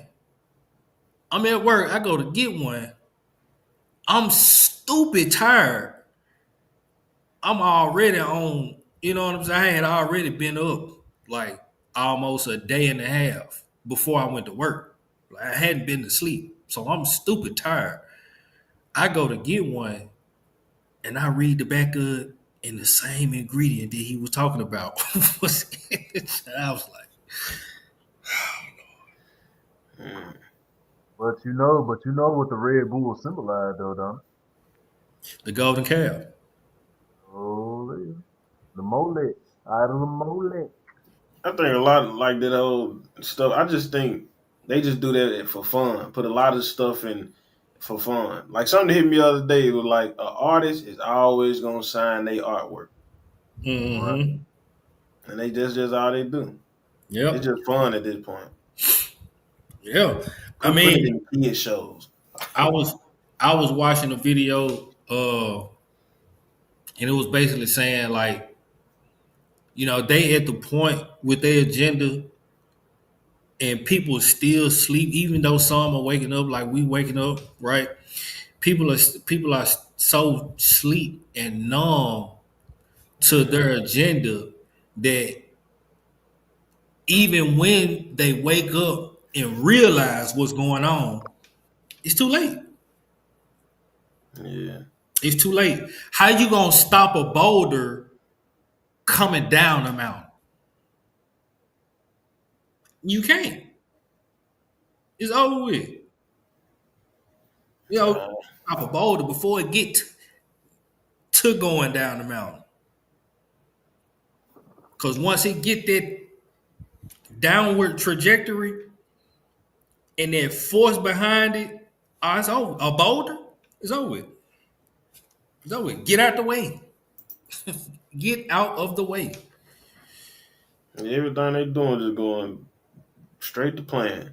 This phase 303,000 phase is just going straight to plan. Oh yeah. All we can do is expose it. We can't stop it. The only person that's gonna be able to stop this is Hamashiach. And just pray we just get that one. Come on. Get that one. We got what, 5 minutes on this video? Dr. Banner. Now might be a really good time for you to get angry. That's my secret, Captain. I'm always angry. And what did they show?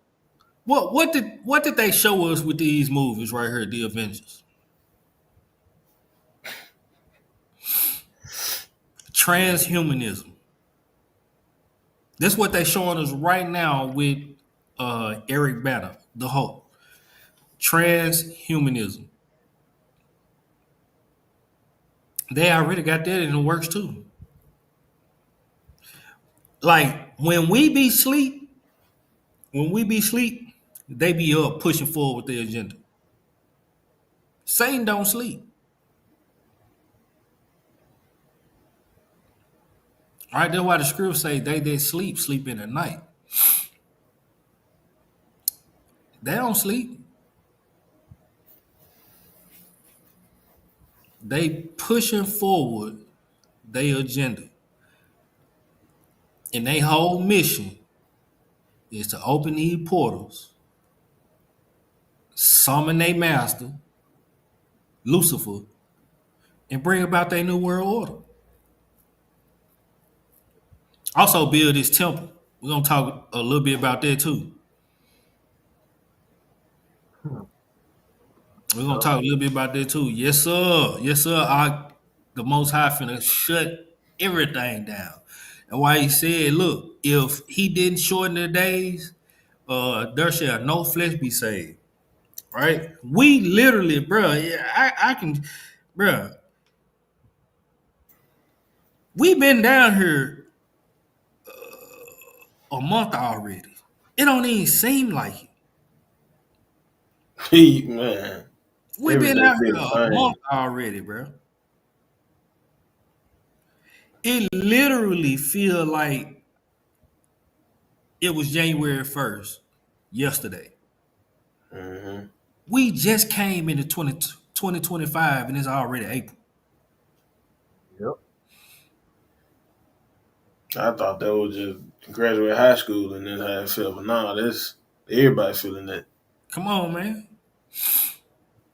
Moving kind of fast, bro. The day's moving so fast, that means the day of that fateful evening of the comeback, the great day of tribulation. The big payback. Big payback. Right. The big payback is fastly approaching. It's approaching. Get ready.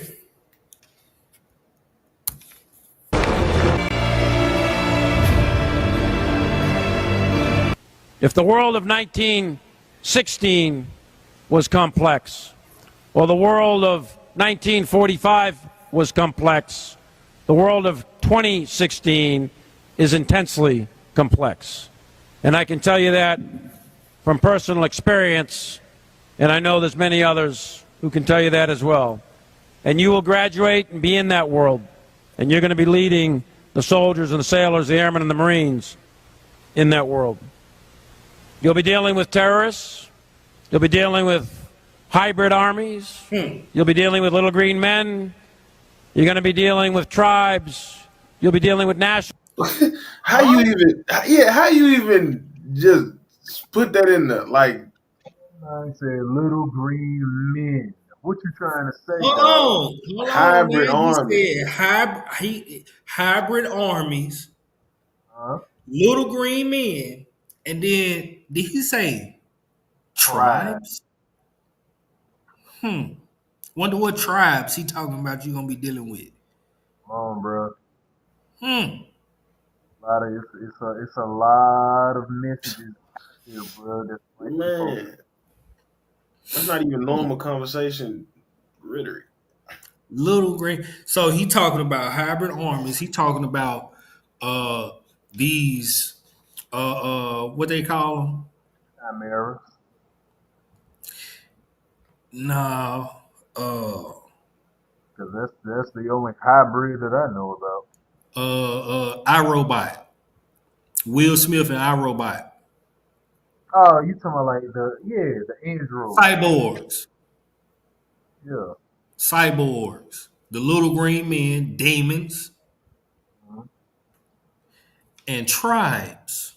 The 12 tribes of Israel. Yep. Yep. They ain't gonna be dealing with nobody else. Come on, it's right there. It's right in our face. It's right in our face, man. But mind you, them little green men could also be talking about them serpent folks that they got hidden out there too. Like if you go to Vatican City, these people under the Vatican, I don't know, I forgot where I seen it at. These got under the bunker, they got a whole, and I do mean a whole little army of like serpentine type people.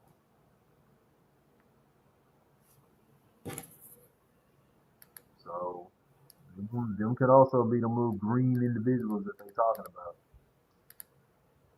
And the little hybrids too. That's why I said chimera, because another chimera they could be another hybrid army that they could be talking about. They could be talking about them hybrids of where they keep on cross genetically humans and animals and what, or animals and other animal species that don't even supposed to be, put together. Or angels. Or angels. Yeah. Let's get it. Good dialogue, man. National leaders and local leaders. You'll be dealing with politics and economics, and you'll be dealing with direct fire and indirect fire. And you're going to be dealing with it all. And it's all going to be dealt with simultaneously.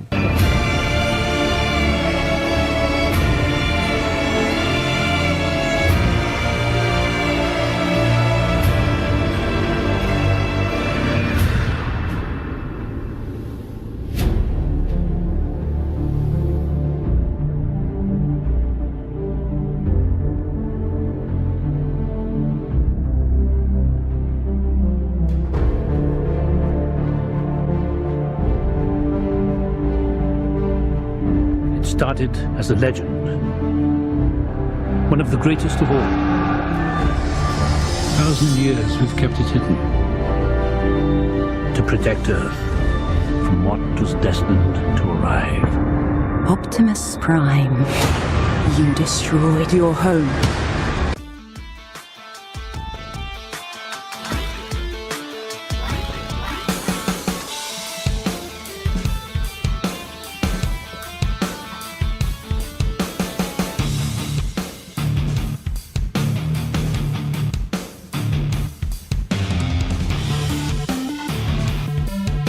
Seek redemption. My maker, I do.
the truth, and the life. No man cometh unto the Father but. Let's get to the next video. All right. Let's get to the next one. The next one is called Rise of the False Christ Under the Golden Dome. What Golden Dome? This should be interesting. Should be interesting. It's just 53 minutes long. But you know what I'm saying? Hey, when something strikes your spirit, bring it out.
As Commander-in-Chief, my focus is on building the most powerful military of the future.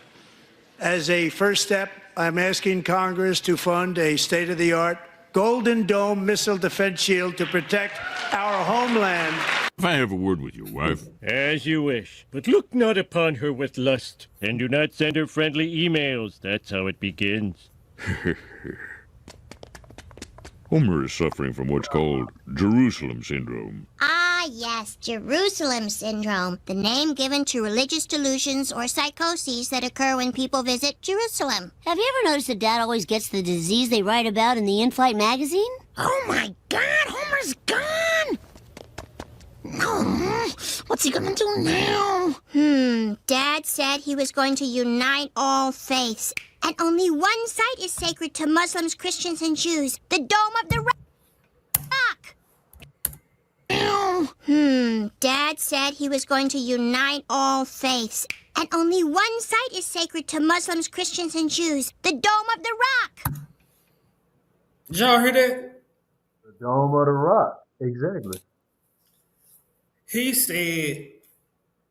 said, her dad said he was going to unite all faiths. And only one place where the three major religions unite: the Dome of the Rock in Jerusalem. Yep. It's the only place where a Christian, a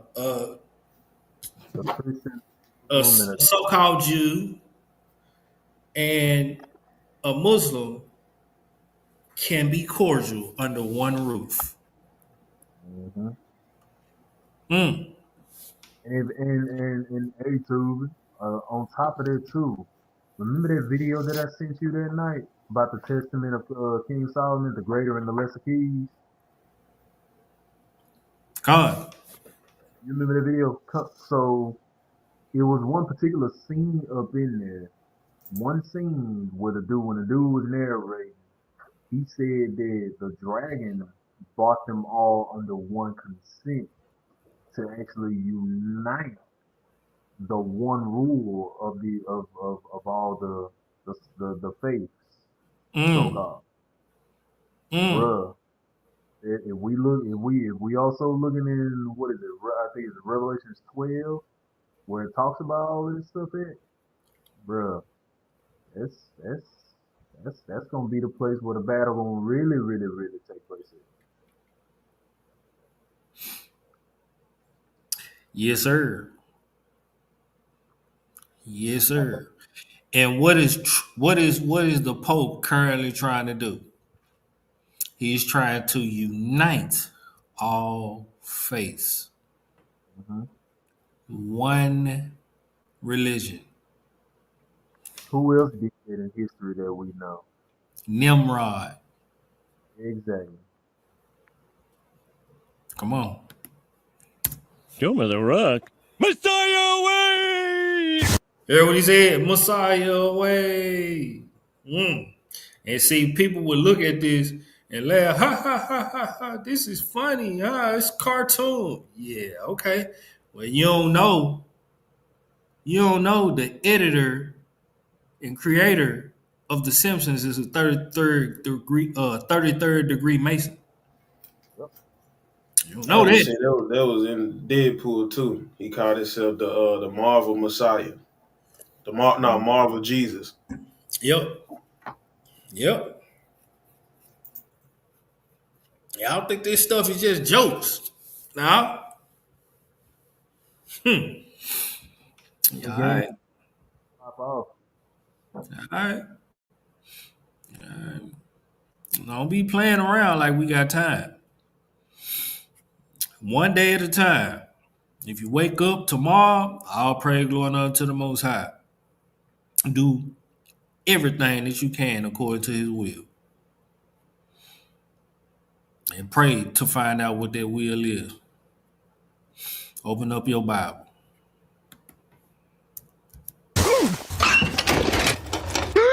239 pounds! Oh, I'm a blimp. Why are all the good things so tasty? Release the following health information. Vitals as follows. Age 71 years and 7 months at the time of the exam. Height 75 inches. Weight 239 pounds. Resting heart rate 68. Weight 239 pounds.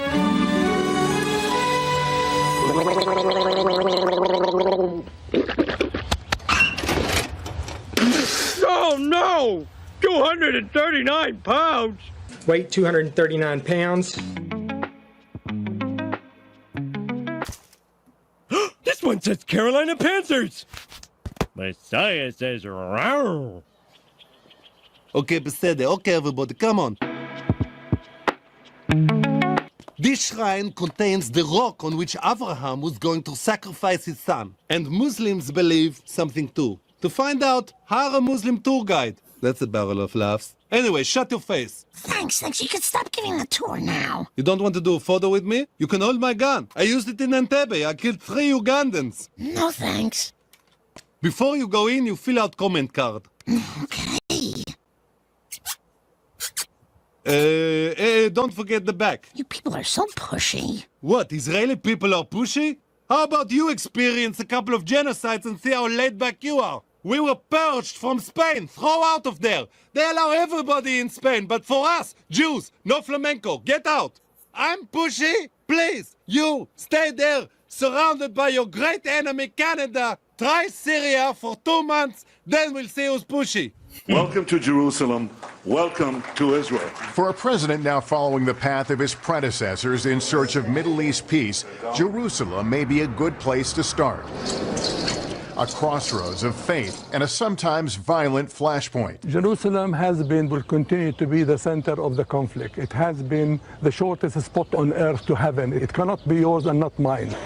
Israel's control of East Jerusalem, which it seized and occupied during the 1967 war, fuels simmering resentment among Palestinians, watching and waiting what a new American president might bring. Do you think he understands the issues? No. To be honest, no. Here, just a short walk from one of Islam's holiest places, the Dome of the Rock and the Al-Aqsa Mosque, Jewish faithful pray at the Western Wall, the remains of a sacred temple. There's no music and there's no gold and there's no design. It's simply people pouring out their hearts. Visited by President Trump today. There is an insight that President Trump has by coming here to the holy places. Attention! Christians! Muslims! Never mind. You sure? I didn't know Trump was Jewish. He ain't. He Catholic. Yeah. Okay. And Jews, I have come to gather you into a new faith. From now on, you shall be called Chrismu Jews. Huh? Chris Mew Jews. Christmas Jews. Christians, Muslims, and Jewish. Chris Mew Jews. It's funny that he's mentioning it while wearing that little ancient Greek thing across his chest. I think it's called something like that. It's called a toga. Yeah. But look, if y'all don't know what the Noahide laws are, I suggest you look them up. I definitely know what they are. Look them up. I'm not talking to y'all on the panel. Talking to the people in the chat. The people that's watching.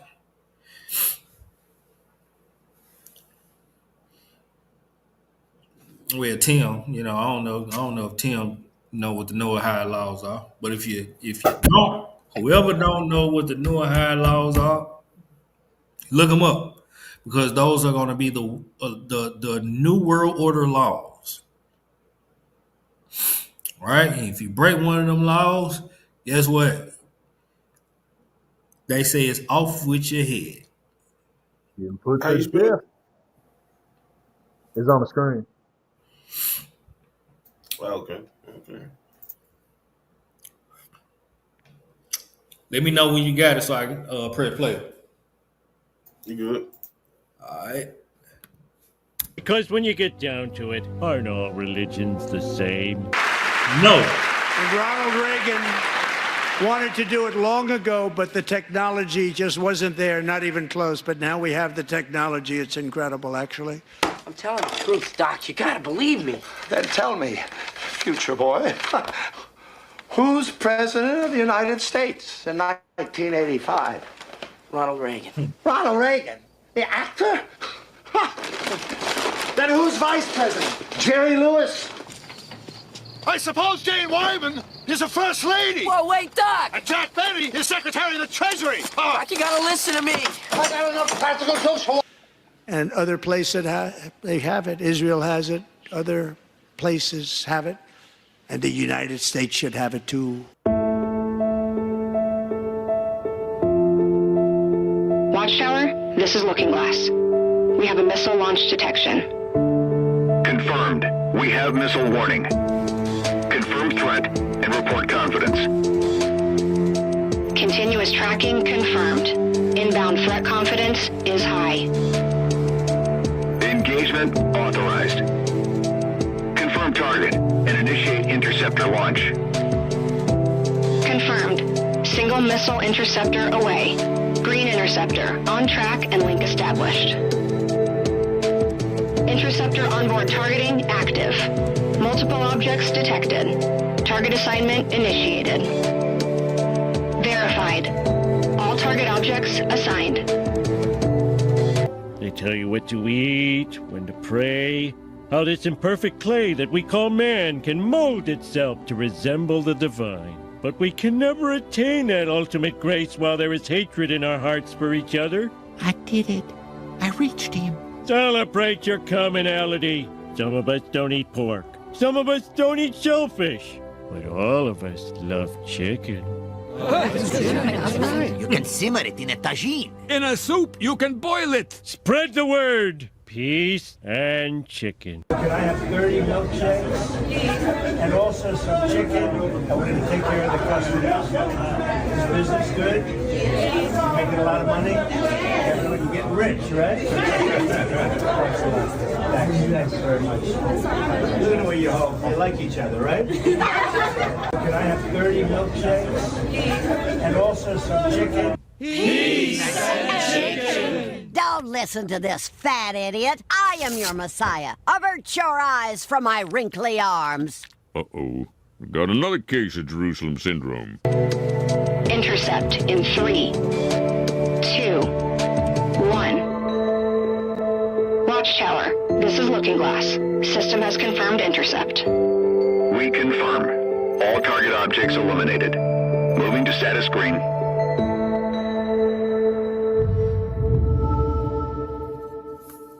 This looks like a job for the Messiah. No, I am the Messiah. See how he shook his head at a black Messiah? Mm-hmm. They hate that idea. But they love the idea of all the other ones. And then on top of Right. that, nation, that's a representation of many. What's that scripture that says, "For many false prophets gone out into the world"? Matthew 24. No, this First Peter. Many prophets. I mean, you got First Peter, you got First John 4.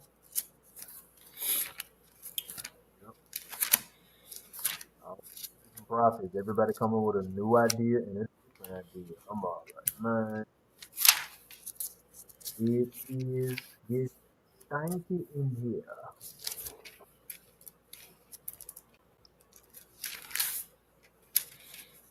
My bad. It's Second Peter.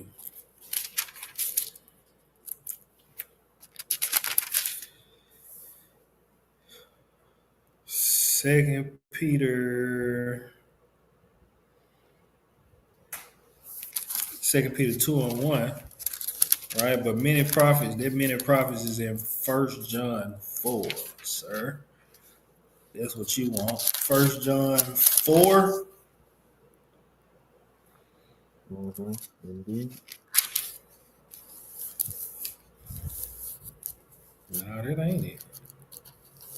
Many false prophets drawn out into the world. No, that ain't it. Tim, read that Second Peter 2.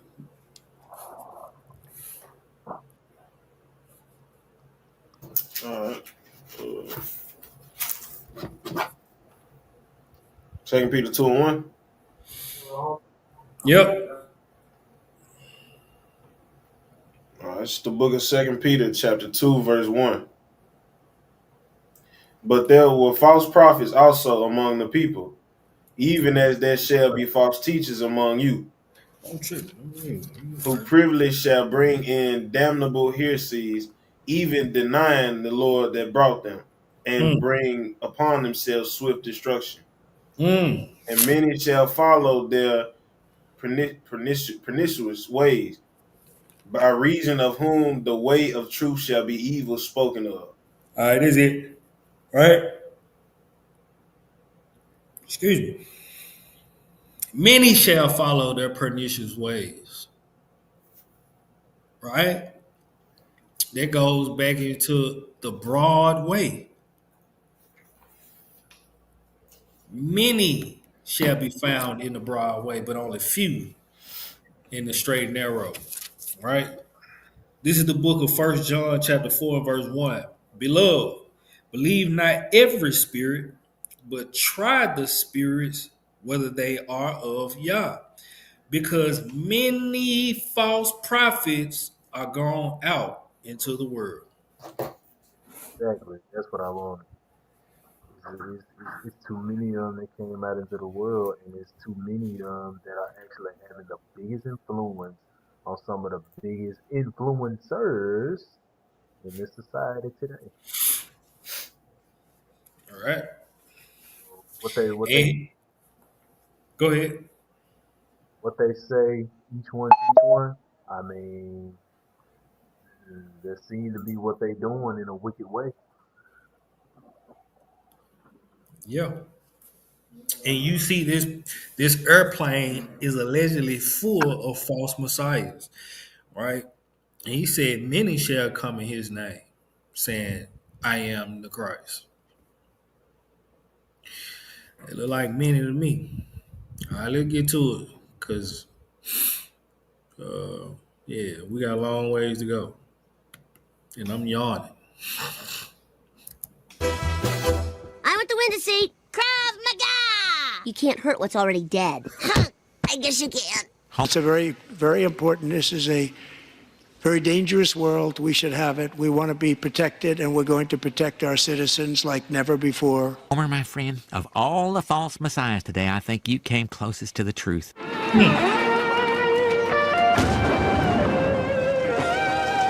They let you know that there's a little bit of truth in every lie. But Even though there's a little bit of truth in the lie, it's still a lie. Lie.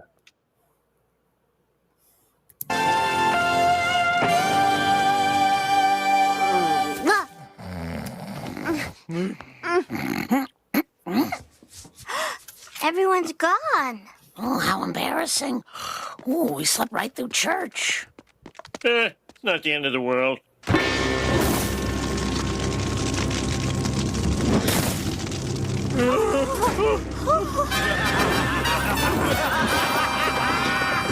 Oh, no, it's the apocalypse.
There's a new video this morning that some say may be proof we're not alone in the universe. A UFO in the form of a bright light is seen descending over the Dome of the Rock in Jerusalem.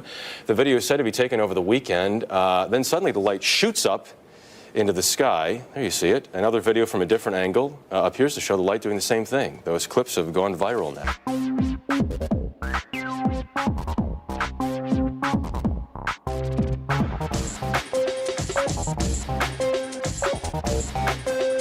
Order is in the process of establishing a communistic, socialistic one-world government.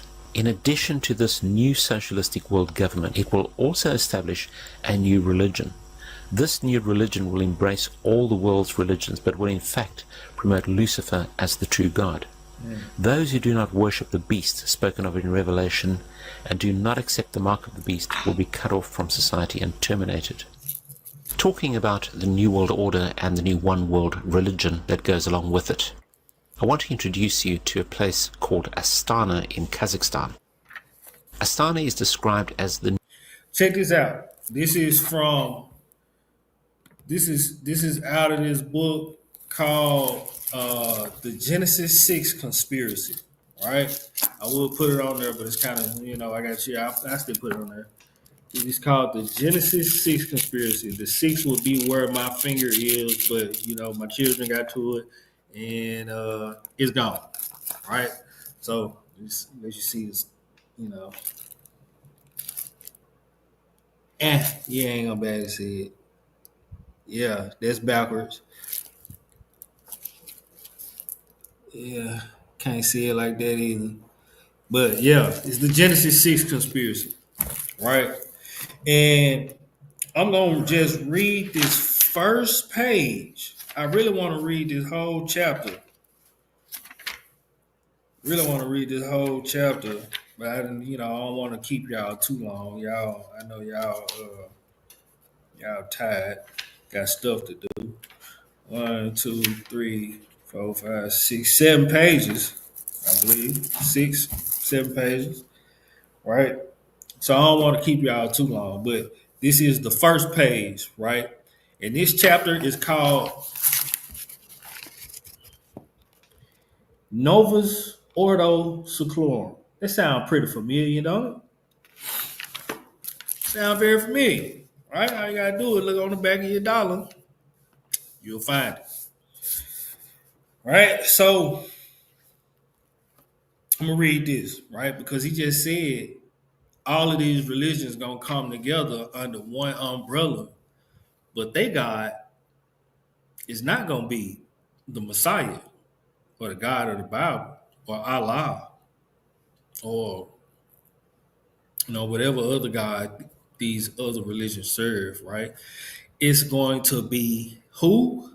Lucifer, right? So it says, all this genealogical voodoo is interesting, right? It's you have to read the book to know what this going into, what this talking about. All this genealogical voodoo is interesting, but how will veiled Rex Deuce organizations install this false messiah onto the world throne? Right? When you get into Rex Deuce, that goes into the bloodline of the Messiah, right? They say they have the blood of the Messiah due to being the offspring of Hamashiach and Mary Magdalene. They say their doctrine teaches that Hamashiach escaped death on the cross, took Mary and went into France and had children. So basically, the doctor. Yeah, look it up. Make it up. Yeah, I Rex heard that. Deuce.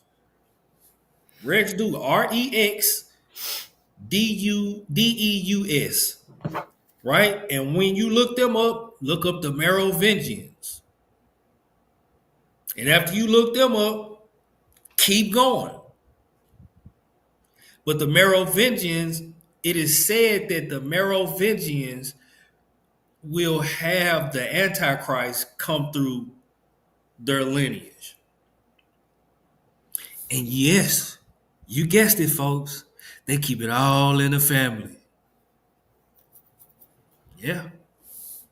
It's said a lot of very famous people are from this secret bloodline of Merovingian. Yeah. Yeah. Check this out. Says I'm gonna start it from the top, and I ain't gonna cut it off until I get to my point. It says all this genealogical voodoo is interesting, but how will veiled Rex Deuce organizations install this false messiah onto the world throne? Freemasons, Illuminati, and Rosicrucians are the key. Mackey describes Ishmaelism, Templarism, and Freemasonry as all being identified with each other, with Freemasonry springing from both Ishmaelism and Templarism. What is thought to be held secret by these and other secret societies are the seven sacred sciences, right? I ain't gonna explain it today, but y'all get with Brother Dentil tomorrow and ask him what the seven sacred sciences are. Blow your mind. Linking and y'all out there in the and online, y'all go and look up what the seven sacred sciences are, right? It says linking the Freemasons once more back to the spurious knowledge of Cain and Hermes. And they are guarding the sangreal. Know what the sangreal is? Let's find out what the sangreal is.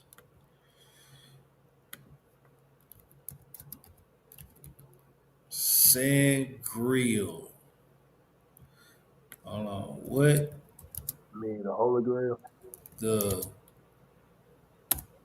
did you do that on your phone that fast?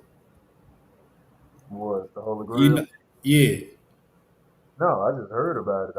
You just I heard think, about it. You know what it is though? yeah, I know what it is. It's supposedly the cup, the cup from the Last Supper that the Messiah. He yeah, did everybody drink? Did everybody drink from? Right? Y'all see it on there. Right? Yeah, and it was also The said. legendary sacred vessel. Mm-hmm. Go ahead, Hebrew. Yeah, it was said that this thing was so powerful that the priests of the Templar Knights, the priests of the Templar Knights would be sipping out of their cup because they believed that they would be imbued with divine power. And so what they were was that this clan of priests, then the Templars would also be subjugated to being knights as well, that they will protect the walls of Jerusalem, of course, stolen land, of course.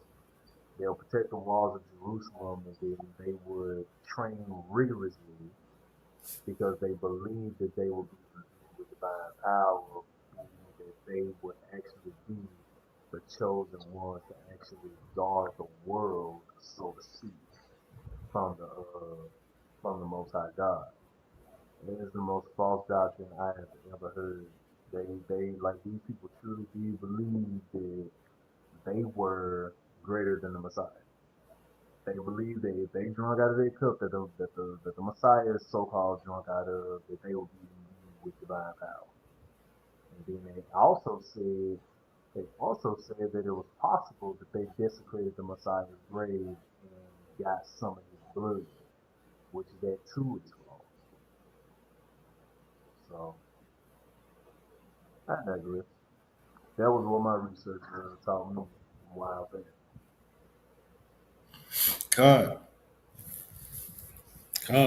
Right? Let me get back to this. All right. It says, hence, mystic adepts were immortalized at Chartres and Rosslyn cathedrals for their Masonic links and arcane contributions to the preservation of and communication to Europe of the seven sacred sciences of Cain and the illicit knowledge from heaven. Where did they get the illicit knowledge from heaven? How?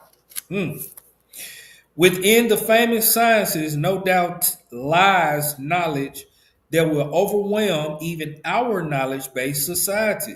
But the sciences are not all the secrets Freemasonry holds. Indeed, they cling to all kinds of corrupted truths, information, history, and future plans. They are all encoded into their temples, rituals, allegories, and literature. Nothing new is under the sun. Modern Masonic disciplines and dreams are the same as their ancestors, whether they are antediluvian before the flood or post-diluvian after the flood. Freemasons believe in their hearts that there's a determined manifest destiny to bring full about a united global empire dominated by Luciferian religions, a renewed Genesis 6 conspiracy. That's all Freemasonry is trying to do. Bring about a Luciferian world order. That's what the new world order is. It's a Luciferian world order. Yep. And then in terms of what you were talking about with them seven sacred sciences, you got grammar, rhetoric, logic, arithmetic, geometry, music, and astronomy. Yeah, the same useless bull-ish they tried to teach us in school. All it sounds like just for centuries and centuries that the heathen and the enemies just trying to find a way. I don't even want to say it, but get rid of the Most High, which is Pretty much. Pretty much. You know, they was reading in that last video we were watching that Isaiah 14, right? And where it says Satan or Lucifer, wanted to be like the Most High. Mm-hmm. Where he said he shall ascend into the heights of heaven. Mm-hmm. And when you get into the book of Jasher, that's exactly what Nimrod's people were trying to do. Nimrod was building the Tower of Babel so that he could ascend into the heights of heaven. He was trying to build a portal into the heavens.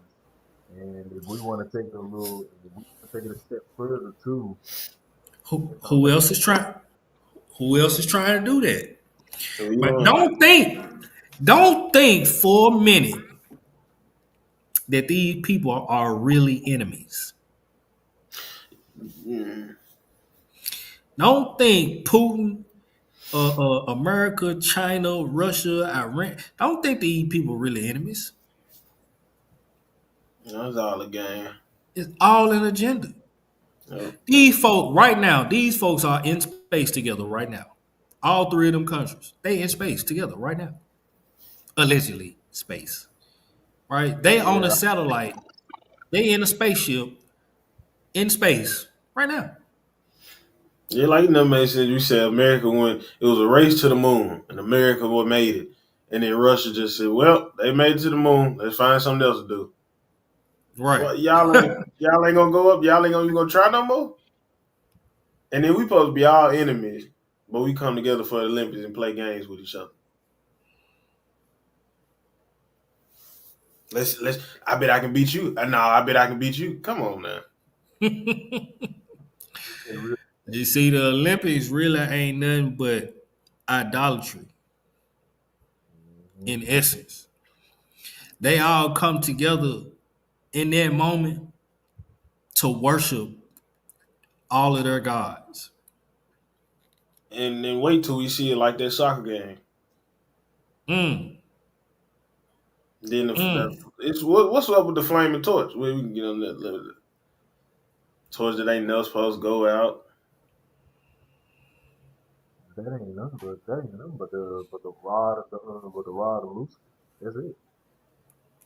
You said the rod of what? Lucifer. Oh, you said Lucifer, the rod of Lucifer. Mm-hmm. Oh, okay. Yeah, you sound real low, Hebrew.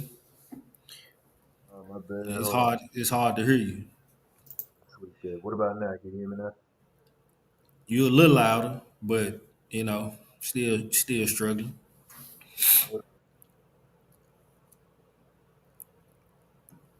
Yeah, let's get back to the video. Heard that loud and clear. Get back to the video. What about New World Order's great city? And I'm reading from this website which says, Astana is the capital city of Kazakhstan with an official estimated population of nearly 700,000 people. You see that? The New World Order's great city, Astana, Kazakhstan. As of March 1st, 2010. Astana is the first large capital being built in the 21st century. The word Astana originates from Persian, Astana from the verb istadan, which means to stand in respect, and literally means threshold, i.e. royal or sacred, when people stand in respect and awe, implying where the court is seated, as in a capital city or a shrine town. What this really means is that Astana is being built as a shrine to the New World Order. Now, we want to have a look at what this means and the symbolism surrounding this, as well as the religious aspects or the religious dimensions to it. The city has been described as a futuristic occult capital being built in a remote and deserted area of the Asian steppes. The city also depicts many instances of sun worship, making one believe that the city is a celebration of the religion. So let's have a look at some of the photographs of the New World Order capital. Now this imagery here, these two pillars that we see, let's see what the website says about these two pillars. It says, this layout is present in a majority of important cities, including Washington, D.C. and Paris. The two golden pillars are believed to represent Masonic symbolism, specifically the two pillars of Masonry, Boaz and Jachin. These pillars are featured in all Masonic lodge rooms. Boaz and Jachin were two copper, brass or bronze pillars which stood in the porch of Solomon's temple, the first temple in Jerusalem. Okay, so we see Masonic imagery. Here we can see that the main building, which is sort of the presidential palace, is built along the same lines as Washington, D.C. Now, of course, we know that Washington, D.C. was built totally along occult lines. And we see another view here of the presidential palace. Here we can see what is called the Tree of Life. At the back here, we'll see later that there's a meeting room right at the top here where the world's religions are being united. There's an eagle up there which symbolizes power. We're seeing basically a New World Order, New Age city being built. Okay, so let's carry on. going inside, we see this globe signed by representatives from 17 religious denominations, and this represents uniting all religions together under the New World Order. Very, very, very, very significant. Okay, so we see a clear plan that part of the New World Order is to unite the world's religions without a shadow of doubt. Now, this pyramid is dedicated to the renunciation of violence and to bring together the world's religions. The architect claims that the building has no recognizable religious symbols, but in reality the pyramid is a temple for sun worship, which is the religion of the New World Order. The pyramid is the main symbol of Freemasonry and ancient religious doctrine. Today's elite use these pyramids as symbols of power throughout the world. Las Vegas and Dubai contain similar structures, as do many other cities in the world.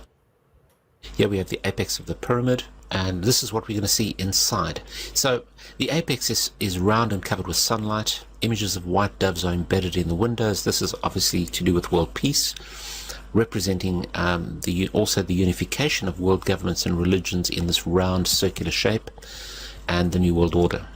So the apex, which is at the top of the pyramid, is the ultimate representation of illumination, which is the spiritual evolution of humanity into this new golden age or era of Aquarius, as we've seen before.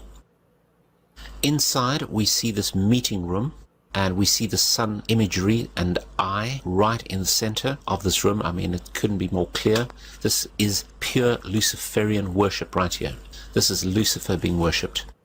And this meeting room here, which is the main room, also has the sun symbolism and or eye in the ceiling, and it is the conference room where the religious leaders of the world meet. But we can see here the sun occupies the whole ceiling. So all about illumination. This is the Tree of Life, and it says this monument is meant to embody a folk tale about a mythical tree of life and a magic bird of happiness. The Tree of Life, as it's called, is a roadmap which spirits supposedly use when they leave the material world to join the afterlife. The golden globe at the top of the monument represents the sun, the supreme deity, and here we have sun worship again.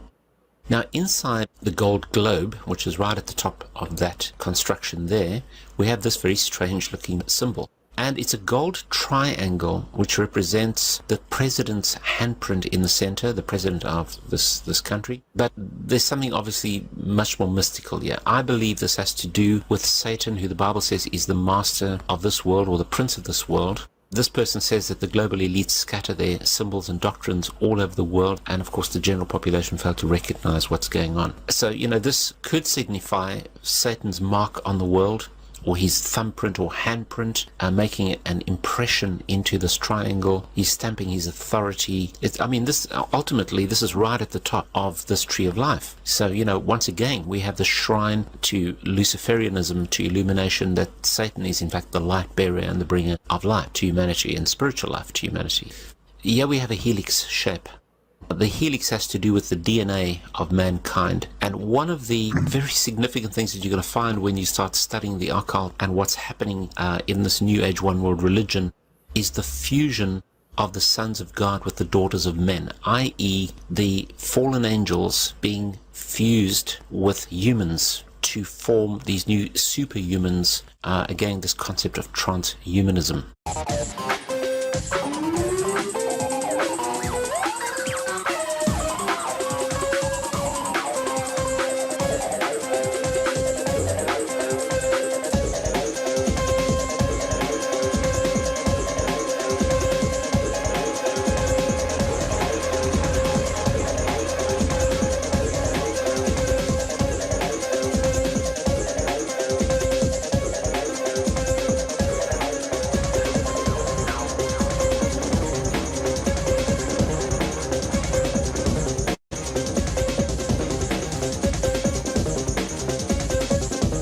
Herculaneum is sometimes referred to as the Other Pompeii. In 79 AD, this ancient Roman city was also buried in volcanic ash by the eruption of Mount Vesuvius. But what was found here, with the help of artificial intelligence, could change the way we understand history. Among these ruins, archaeologists found in the 18th century the villa of the father-in-law of Julius Caesar. In it, they found a library with at least 1,800 ancient scrolls with texts in Greek and Latin. Entombed in volcanic ash for hundreds of years, these papyrus scrolls were carbonized but intact. Since then, they have been preserved in this library in Naples, but any attempt to open them turned them into pieces, a puzzle that has kept experts glued to their microscopes for centuries. Now scientists have found a way to unravel the mystery by using artificial intelligence to read the scrolls without opening them. The technology to virtually unwrap ancient scrolls using 3D X-ray has existed for many years, but the ink within was still invisible to the human eye. So in 2023, Brent Seals, a computer scientist at the University of Kentucky, launched the Vesuvius Challenge, a $1 million prize to researchers who could decipher the text on the scans. What, among all the scrolls around the world that we found from antiquity, what made you interested specifically or choose specifically the ones from Herculaneum? I realized this is the only extant library from antiquity that survived. It's very unique, and it's one of the biggest technical challenges that I've ever encountered because the damage is so unique and strange. You know, the carbonization, the archaeology, and the immense time scale that we're talking about. All those things conspire to make it be one of the hardest technical challenges I've imagined. 3 students, including a 21-year-old American, found the best solution, and this is the result. 15 columns of text in ancient Greek seen for the first time in almost 2,000 years. Gianluca Del Mastro is one of 6 papyrologists asked to choose the winner. So this is a revolution. For the first time, we are able to see in the scrolls completely closed and carbonized from the eruption. In the past, we were able to only imagine what was written in these scrolls. Now is a new world for us. The text of the scrolls described sources of pleasure, including music, the taste of capers, and the color purple, and wonders whether the availability of goods can affect the pleasure they provide. The author answers, as too, in the case of food, we do not right away believe things that are scarce to be absolutely more pleasant than those which are abundant. A question that seemed to have survived the test of time and is relevant today as it was almost 2,000 years ago. The new technology will now help to decipher hundreds of scrolls from Herculaneum and around the world in the hope of finding other philosophical questions and, more importantly, answers about our past.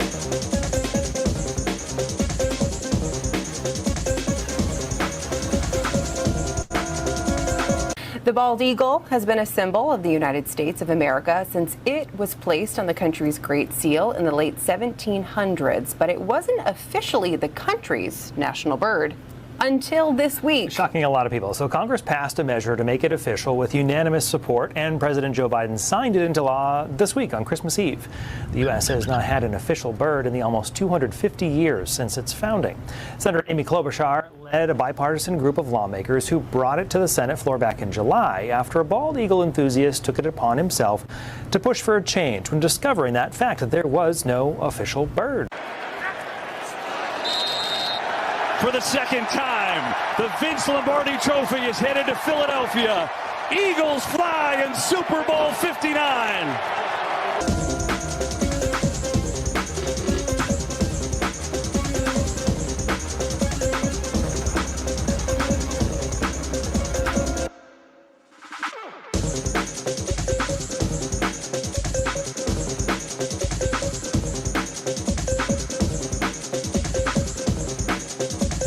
While you were sleeping, a total lunar eclipse over South Florida skies. It's the first across the U.S. in 3 years. I want you to take a look at these stunning pictures. They were sent to us by the South Florida Amateur Astronomers Association. I mean, just a stunning sight to behold, right? Now, the other day, Betty had mentioned, well, we're going to step outside and it's just going to be completely dark, but it has that red copperish color, right?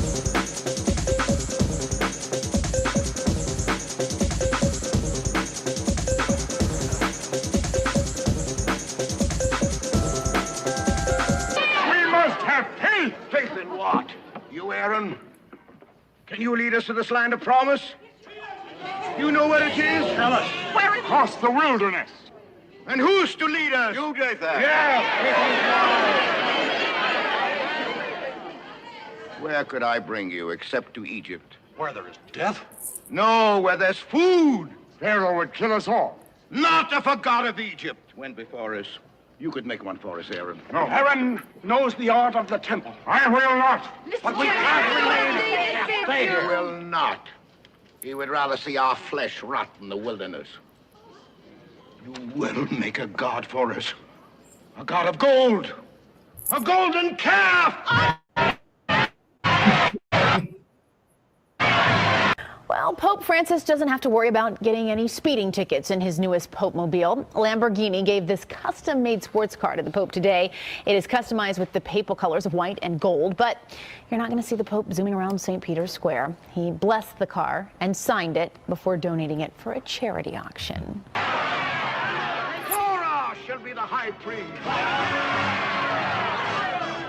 Bring baskets, buckets, jewels, anything you have. Imagine how much that car gonna go for, just because it was given to him and signed by him. Man, that car gonna go for about that's gonna be beyond $1 billion. Yeah, it's tripled its value.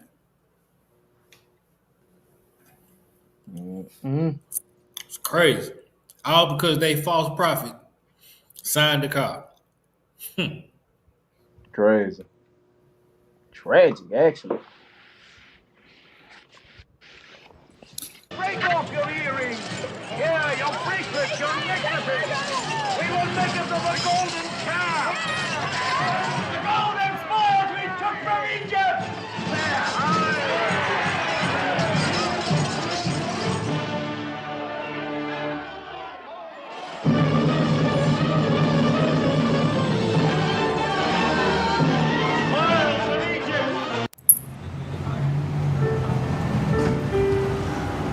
I'm Arturo Di Modica, and I'm the creator of a charging bull in New York. I went there, I have 4 minutes, 5 minutes, the police was passing by, and I said I'm going to do it in 4 minutes. And next morning I'm front page all over the world. The inspiration was the crash of 1987, when the market was down, so I decided the bull, because the bull represented the strength and the power of America. The market go up. So better animal, I said, I'm not going to do the bear, I'm going to do the bull. Business district is I like it because everybody talking about, Century 21 and the bull.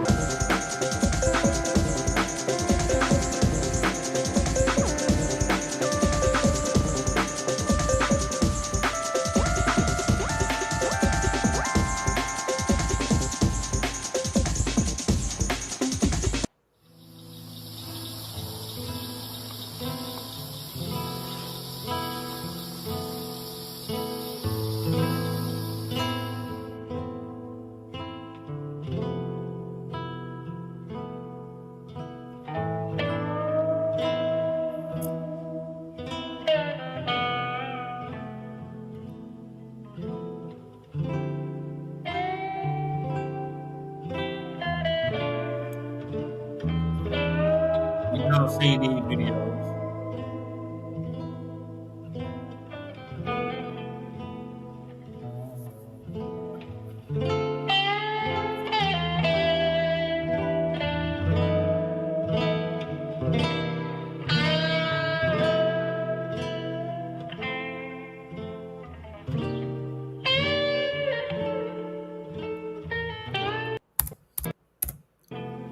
And hold on.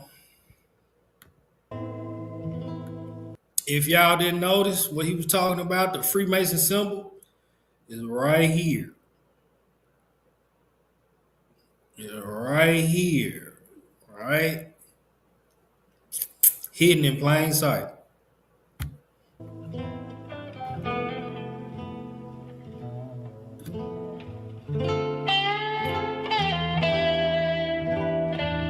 Yes, Shriners are Freemasons. So when you see them out in their little cars with their hats on and they parades and doing what they do, yes, they're worshiping Satan and they're Freemasons. Yep.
You on mute too.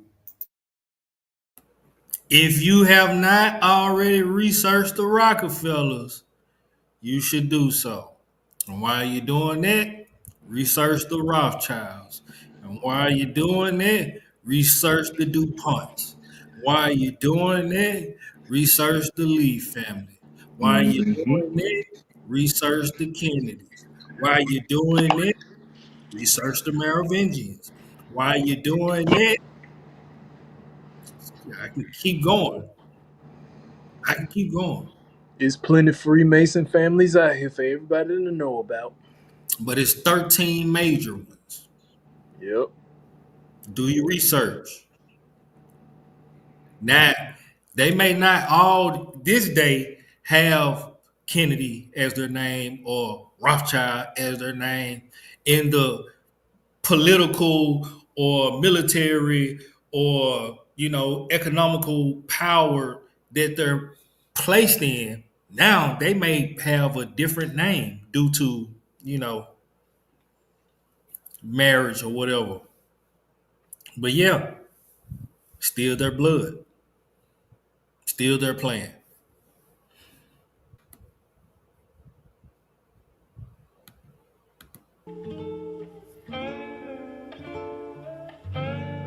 Come on.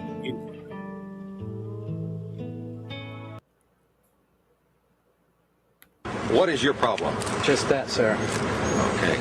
I'm a Christian, sir. I'm pure and virtuous and wholesome and innocent. How can you say anything bad about me? Sir, you need to be born again. I am born again. Now, did you just say that you were Lucifer? I am Lucifer. Okay, define Lucifer for me. Pure, virtuous, wholesome, innocent individual that's out to help people. What? That man said, I am Lucifer. Did he just refer to himself as being Lucifer and also in the same sense refer to himself as pure, wholesome? What? You ain't heard twice, huh? I don't know. Let me see something. Good? Yeah. Yeah, man, that was my phone. But what was I saying? Oh yeah. That man said, I am Lucifer. Pure and wholesome. Out to help people. Yeah, help them right into the lake of fire with you. Lucifer is? Yeah. Say that again. Lucifer is a pure, holy... Virtuous. Virtuous. Now, is he the Lucifer that God created? That's the same one. Oh, man, this is great. I'm going to put this on the internet. God bless you, That's right. brother. Because that's... I don't know another one.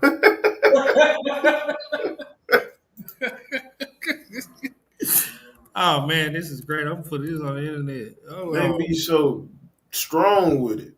yeah. Like, And he probably even got so much money now. He probably is very virtuous and loving to him right now. what did he say? I don't know another one. That's him. What they say, you knocked a goose on the head with that one.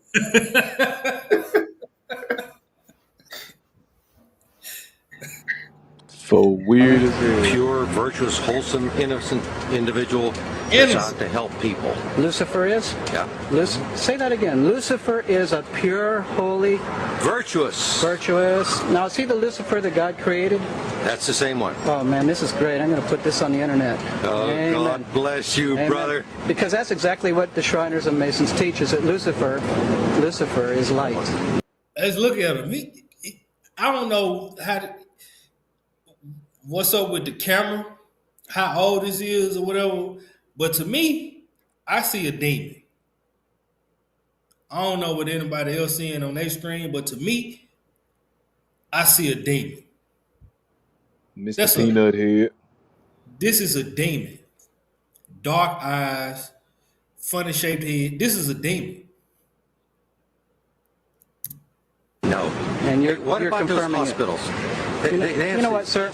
Jesus said, many will say to me on that day, Lord, Lord, we did not do these good deeds in your name? And you'll say, away from me, you workers of iniquity, I never knew you. Jesus said it? In Matthew chapter 5. Mercy.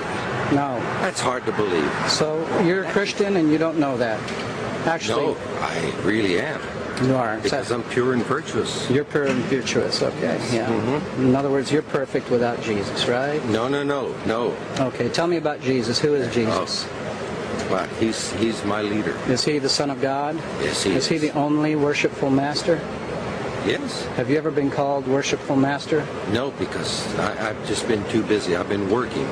Been working to help people. What like kind you. of work? Okay. Get out of here. See, this is what a Mason confesses, is that Lucifer is light. Many of you missed your prom, sporting events, and celebration with your friends, but you were quick to find new ways to stay connected and active while remaining focused on finishing your education. You prove to the entire world that you can set your mind to something important, push through and succeed, showing all of us that you, our next generation, already possess the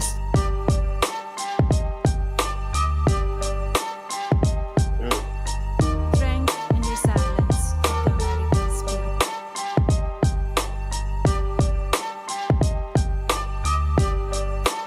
Could this be America's last election if Donald Trump wins? Listen to what the former president told a Christian group at the Turning Point USA Believers Summit in West Palm Beach. The former president telling the crowd that if they re-elect him to the White House, they won't have to worry about voting ever again. And again, Christians, get out and vote just this time.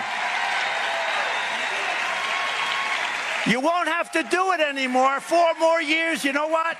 It'll be fixed. It'll be fine. You won't have to vote anymore, my beautiful Christians. I love you, Christians. I'm a Christian. I love you. Get out. You got to get out and vote.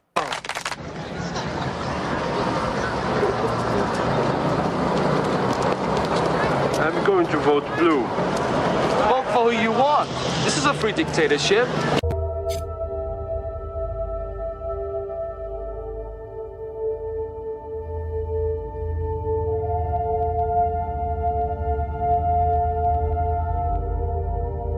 They all sitting with their hands doing the same stuff over and over.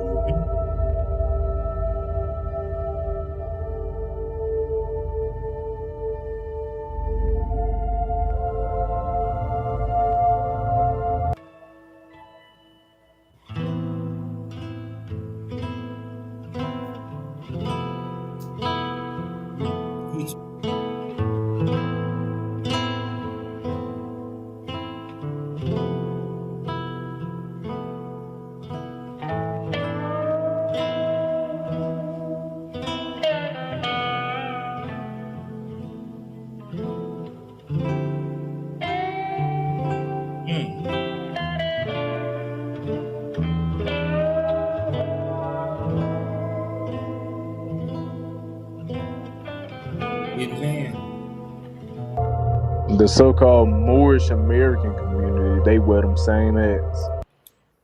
Yep. Wear them same ones claiming that they the black Moors, they the Aborigines of the land. Yep. Masons. Mm-hmm. Pure Masons.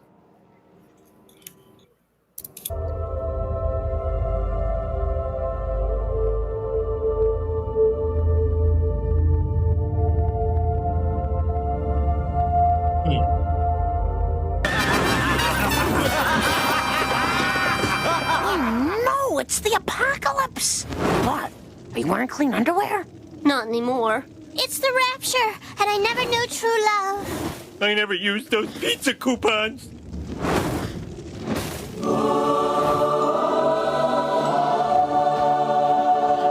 Why aren't we ascending into heaven? Oh, right. The sins. What? Oh. Where do you think you're going, Missy? Dad! Ooh, I smell barbecue! Hey, look! Ah! Oh, they're on a hot dog! coleslaw has pineapple in it! Step aside, ladies. I'm bringing the peace. They'll never forget Paris. That's First one of Lady the Dr. ones they Jill love, though. chatting it up with. Say it again. I'm just saying this one of them things that, like, you know, higher or whatever. That's one of them shows they love. One of the things that they probably get a kick out watching it, because this show is older than me and still on. And it's so many. You look back and it's so many stuff that actually happened years later. Was they in the Simpsons years before it happened? They tell you the truth. It's right in front of your face. Got to. And it ain't cause whoever writing it is a prophet. Nah, because like phase 375 set to go. Probably because they're causing all of this stuff to pop off. Yeah. Yeah, that's the rough draft. You know, Simpsons. That's the blocking stage before we hit the real stage. Right. Yep. They got to try it before they put it in plan. They got to see it in action before they actually do it. Yeah, and they got desensitized. That's what I think that's what it's called. They definitely do that. Desensitize the people. Subconsciously. So when it really happened, it's like, man, whatever. I seen it on The Simpsons. That's not the same thing. Mm-hmm. And then with that whole one world order, you see that a lot with Christianity. Like, that's one thing I said when it came to the truth. Christianity don't teach you who your enemies are. They already, like, if you go look at, like, it'd be videos of a person saying they like that Brittany Reno whatever. She became Muslim now, and you saw people in the comments talking about I'm a Christian, but I just love that you found God. What? that don't even make sense. Double negative. Yeah. You love that she found a false god. I just love that for you. That's so stupid. And over there in their country, they kill Christians. And she is a filthy woman. Okay. Ain't no way she'll be able to, man. They kill women for doing that. You can't even show your hair. Girl, we putting you to death, baby. Go get ready. Somebody in the Arab country. Yeah, but she is a filthy woman. Disgusting. Despicable.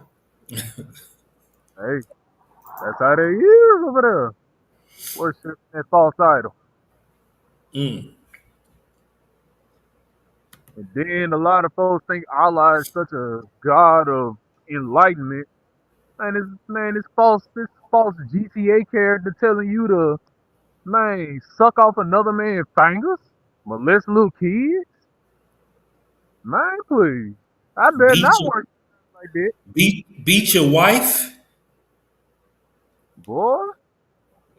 They got all types of mess in their Quran. Man.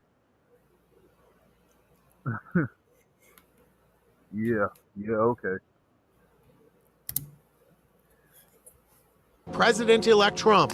It sure looks like they're enjoying each other's company, leaning in, smiling, sharing a moment in the city of love. And it has everyone buzzing. One jokester even added the classic love song from Cinderella. So this is love. Now, and this is no joke, Trump is using the image to sell a new brand of perfume and cologne called Fight, Fight, Fight. He posted an ad on social media, a fragrance your enemies can't resist. Democracy in a big, diverse country doesn't work if you constantly demonize each other. And I mean that literally, by the way. I was reading the other day, there's a guy on the radio who apparently Trump's on his show frequently. He said, me and Hillary are demons. Said we smell like sulfur. Ain't that something?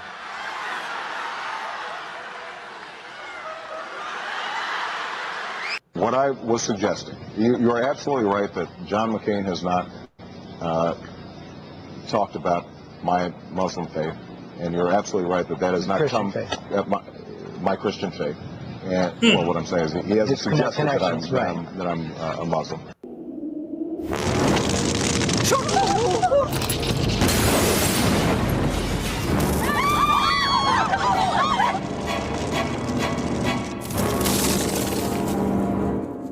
I am so staying up past my bedtime.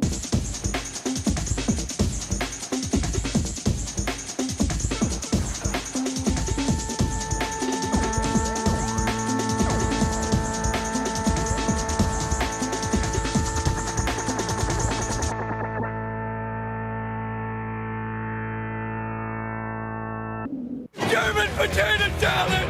I'm on a highway to hell! That the character of Donald Trump is entertaining and that he says things that people want to hear. And I know his very name is powerful. Just listen to this one supporter explain what it means to her. I was a little girl. Right. I didn't even know what Trump Towers were, but I knew that he was a wealthy, successful man. Somehow, like there was even as a very young kid, the word Trump sort of meant rich to you. It meant success. She's not even wrong. Trump does sound rich. It's almost onomatopoeic. Trump. It's the sound produced when a mouthy servant is slapped across the face with a wad of $1,000 bills. Trump. It's the sound of a cork popping on a couple's champagne anniversary. The date renovations in the wine cellar were finally completed. The very name Trump is the cornerstone of his brand. If only there were a way to uncouple that magical word from the man he really is. Well, guess what? There is. Because it turns out the name Trump was not always his family's name. One biographer found that a prescient ancestor had changed it from, and this is true, Drumpf. Yes, King Drumpf. And Drumpf is much less magical. It's the sound produced when a morbidly obese pigeon flies into the window of a foreclosed Old Navy. Drumpf.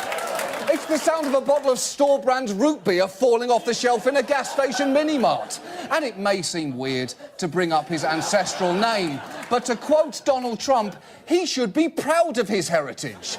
Because Drumpf is much more reflective of who he actually is. So if you are thinking of voting for Donald Trump, the charismatic guy promising to make America great again, stop and take a moment to imagine how you would feel if you just met a guy named Donald Drumpf.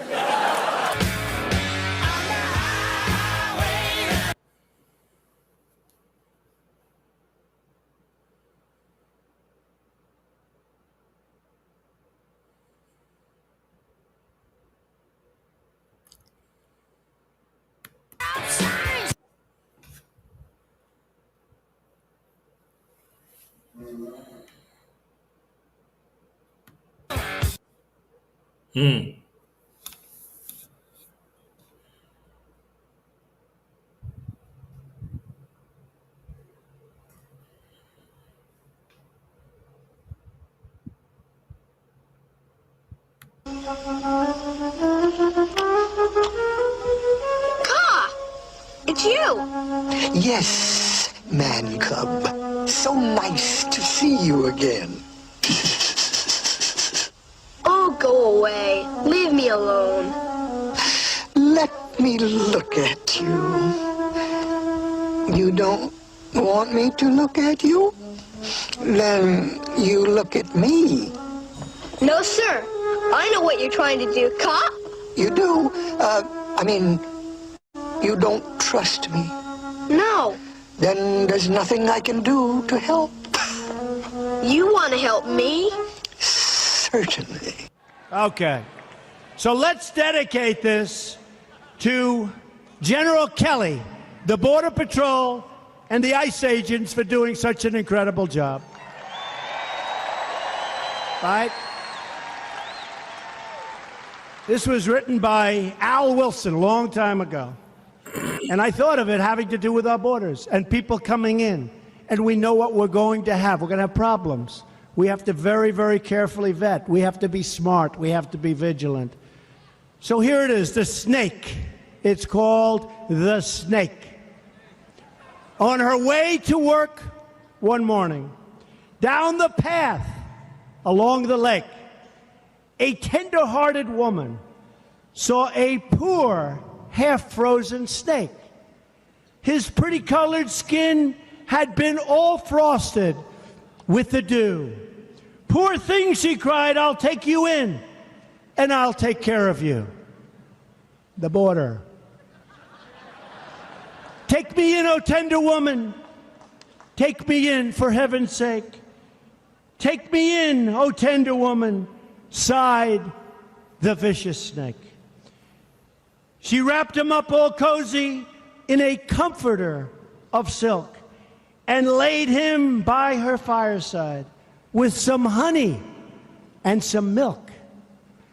She hurried home from work that night, and as soon as she arrived, she found that pretty snake she'd taken in had been revived. Take me in, O tender woman. Take me in, for heaven's sake. Take me in, O tender woman, sighed that vicious snake. She clutched him.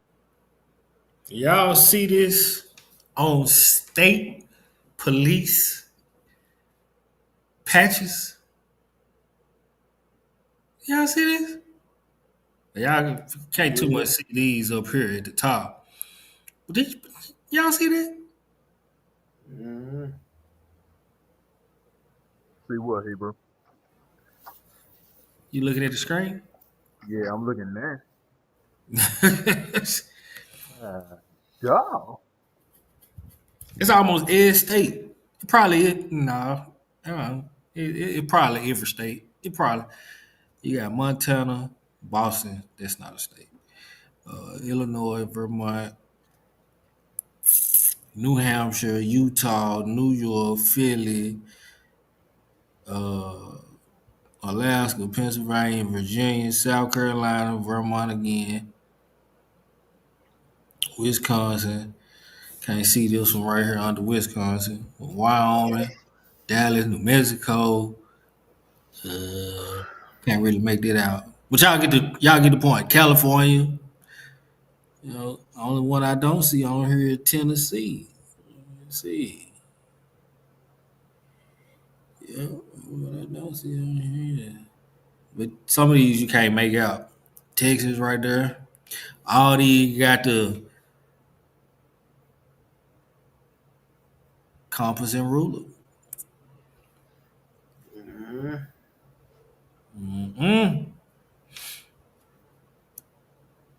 Well, when all them police out do something. Come on now.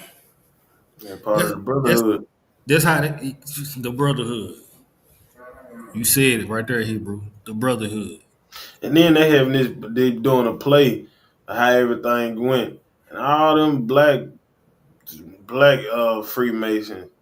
His role in the play is a slave to help. Yeah, because that's the only role you can play. How the hell you call a Freemason when y'all got division in y'all own organization? Y'all are literally y'all in the whole organization. So how are you free?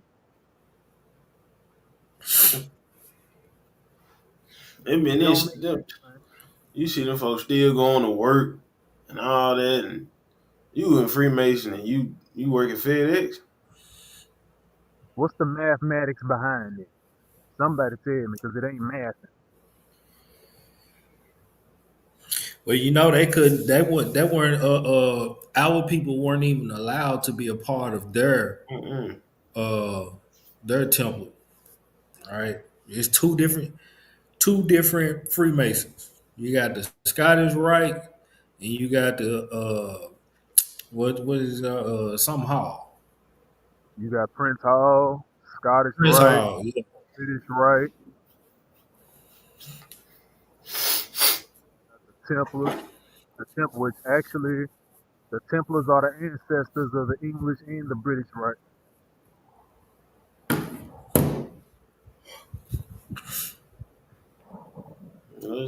Prince Hall are the Negroes. Love not the way of the heathen. Love not the way of the heathen. I guess somehow people waking up early so they can get, you know what I'm saying, get that food cooked. I'll pray the Lord unto the Most High. 3:44 where y'all at. Yep. What time is it where you at? I'm 2 hours behind. Oh, so you 2:44. 1:44. Oh, okay. Yep. Come on, man. Bosom. You're so beautiful, she cried. But if I hadn't brought you in by now, oh heavens, you would have He is died. famous apple pie. She stroked his pretty skin again and kissed him and held him tight. But instead of saying thank you, that snake gave her a vicious bite. Take me in, O tender woman. Take me in for heaven's sake. Take me in, O tender woman, sighed the vicious snake. I have saved you, cried the woman, and you've bitten me, heavens, why?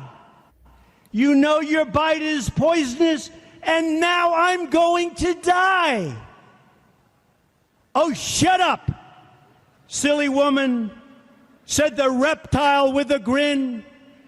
You knew damn well I was a snake before you took me in.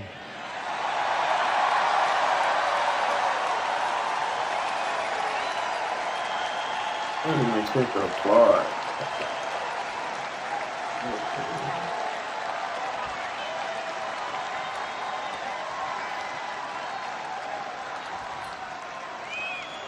Does that explain it, folks? Does that explain it? Trust in me.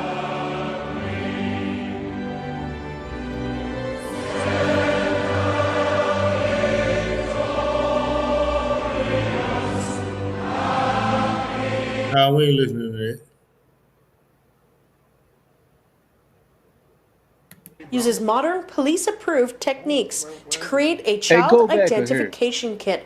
And we take Police-approved. The Masonic Chip program uses modern police-approved techniques to create a child identification kit. and we take fingerprints. We also provide them with a swab for getting a DNA swab, and we also provide them with imprint where they can get an imprint of the child's teeth. So not only does it provide DNA as well as a swab, but it is also a source if you were using tracking dogs to provide a scent for the child. You may be surprised to see who we found using tricks to cover up their license plates. Apparently, they're law enforcement. You know, in Hollywood and in the industry and the stuff we do, there's a lot of like insider secrets to keeping your career going, and a lot of insider secrets to making things tick. Neat.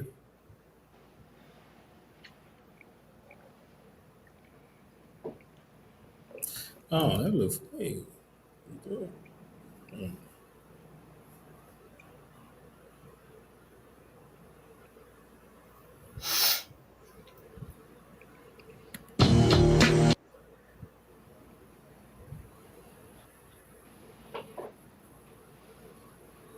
I know that organization wicked. They don't let women in.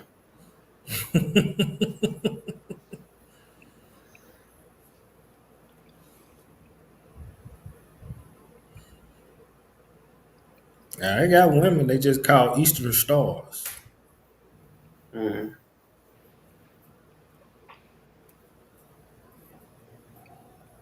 Summoning the demon. I mean, with artificial intelligence, we are summoning the demon. You know all those stories where there's the guy with the pentagram and the holy water, and he's like, yeah, he's sure he can control the demon. Elon Musk!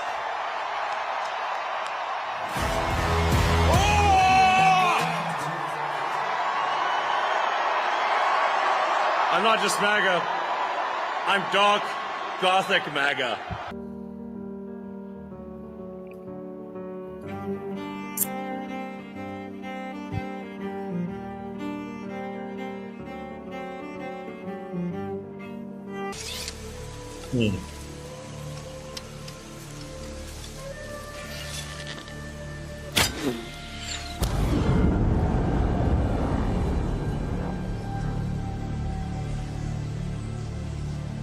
Force field. It's a dome. We're at the edge of the arena. Didn't work out. I take it there will be no HAL 9000 going up to Mars.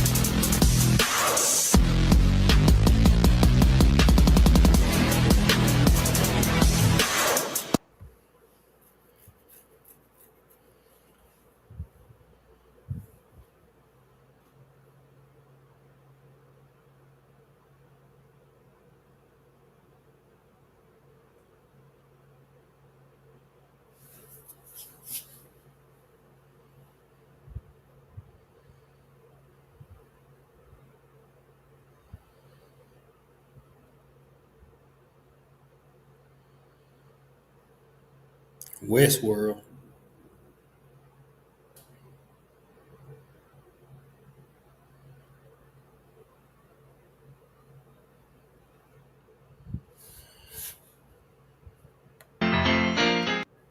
Raising Delta is more than just a faucet.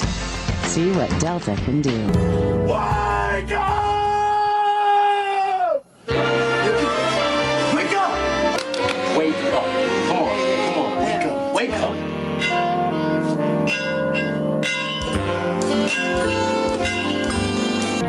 Please. Wake up.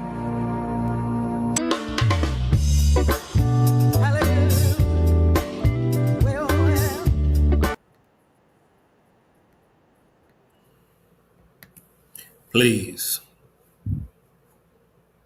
Wake up. Wake the hell up. Wake up. Romans 13:11. Wake up. Here. You must have woke up, Shalom. Shabbat shalom. 13 and 11. Yes, sir. Romans 13:11. I went back to that. That's the book of Romans, chapter 13, verse 11. And that knowing that time, that now it is high time to wake out of sleep. Shalaki, I can't see. And that knowing that the time is, and that knowing the time that now it is high time to awake out of sleep, for now is our salvation nearer than we believe. It is high time to wake out of our sleep. For we know now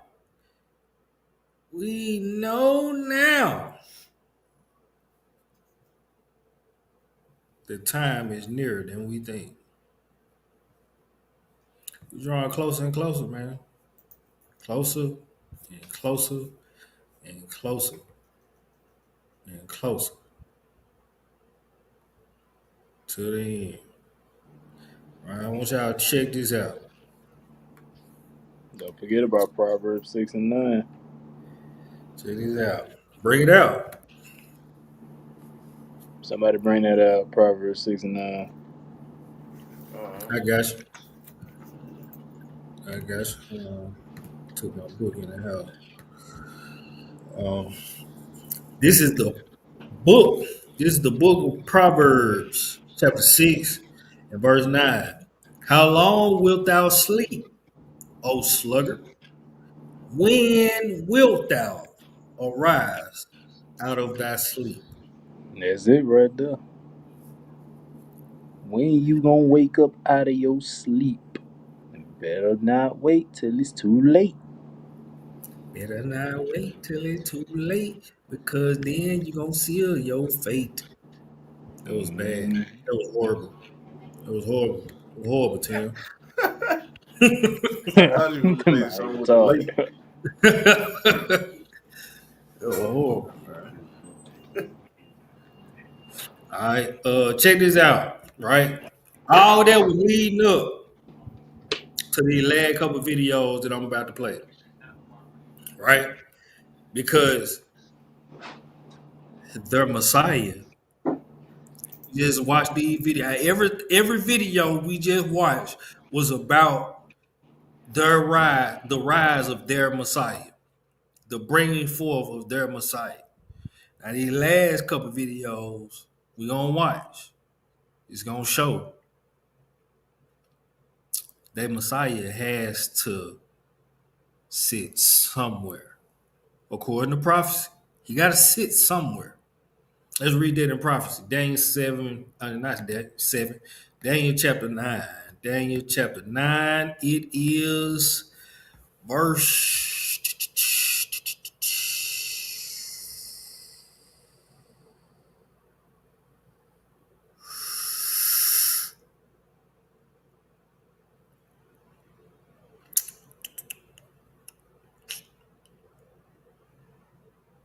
Nah, they say Matthew. They say Matthew. Matthew 24. Matthew 24. And, let me make sure. Matthew 24. And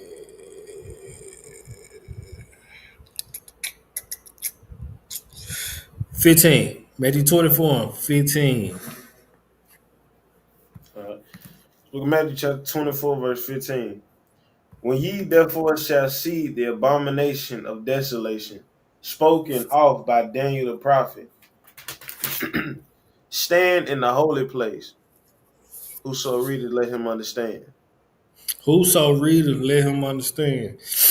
Now, when you go through and study the scriptures on this right here, go and read the whole book of Daniel because he ain't give you no specific chapter, right? Go and read the whole book of Daniel, but then you go throughout history, right? You go to the Maccabees. You go and look in the annals of Imperial Rome, and you will see Tiberius tried it. He wasn't successful, right? They stopped him before he did. But Antiochus Epiphanes, they actually set up an idol in the temple that was in Jerusalem. This is the abomination of desolation. But this time is actually going to be the figure, the living, the alive figure, stand in the holy place. The beast is going to be in the temple, worshipped as the Messiah. What temple you say? Let's go see. Let's go see. Let's go see. Building skills. Mr. Trump could promise, Mr. Trump could promise, Mr. Trump could promise to use his building skills to build a temple. Now, I'm definitely not saying that Trump is the Antichrist, but he's definitely helping move forward the agenda. We'll all see the building of the third temple in Jerusalem very soon. And we honor our President Trump for what he has done for Jerusalem and for the Jewish people. So we have the priest, we have the red. He talked like he talked like it hurt for his teeth to come together. I was gonna say, bro, how many breaths did it take him to say that? I'm seeing what you're saying though. Trump said he Catholic. He thanked the Christians going to Jerusalem with the Jewish and just uniting no difference in religion and any faith in the God or whatever. Check this out. They don't have no temple over there right now, right? The Jewish people don't have no temple. Let me not say that, right? The small hats have no temple over there right now, right? Mm-hmm. They ain't got no temple, but they got a temple currency. You got no temple, but you have temple currency. Whose face is on that currency? Cool. Let me show you. Trump.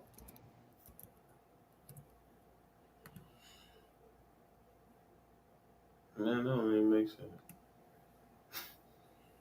And then show he said Greenland. It was like this is a nation and international internet, whatever he said, matter. How you Hold on. Bam! And that's real. And this is real, yes. Who he kissing? Who he kissing He on ain't the kissing cheek? nobody. I know. This I'm just is saying who he close by. this is Trump, Yeah. and I'm not sure who this is. Hold on, zoom in if you But can. I can't. I'm guessing this is Nebuchadnezzar. Hold on, Nebuchadnezzar. what's it called? The 70-year Israel redemption coin for Israel's 70th Independence Day from when they became an independent nation. Yeah, and it says to fulfill 70 years. What's Yeah, that? What they got? that is Mm. Nebuchadnezzar. They got the eagle on the right side. What's that on the left? It's It's the a lion of the Persian Empire. yeah. Yep, the Yep. lion of the Persian Empire. Then you got the eagle on the other side. You got one side is Trump, and the other side is Nebuchadnezzar. Yep. He got the menorah. This And is then you got the menorah, a right? He coin said, of confusion. and he charged me to build him a house in Jerusalem. He ain't charged now one of you people. I was about to say something different. He ain't charged now one of you. Y'all both probably are MFers, but he ain't charged now one of y'all to build him no house. Now, let me correct myself. The him in this scripture didn't charge y'all to build him no house. It might be another him that charged y'all to build him a house, but it ain't the Most High. It's the one that's trying to be like the Most High.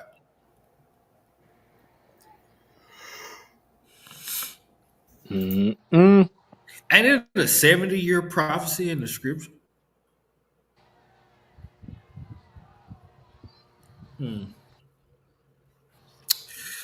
Yeah. We're going to get back to the video. Read the book of Daniel.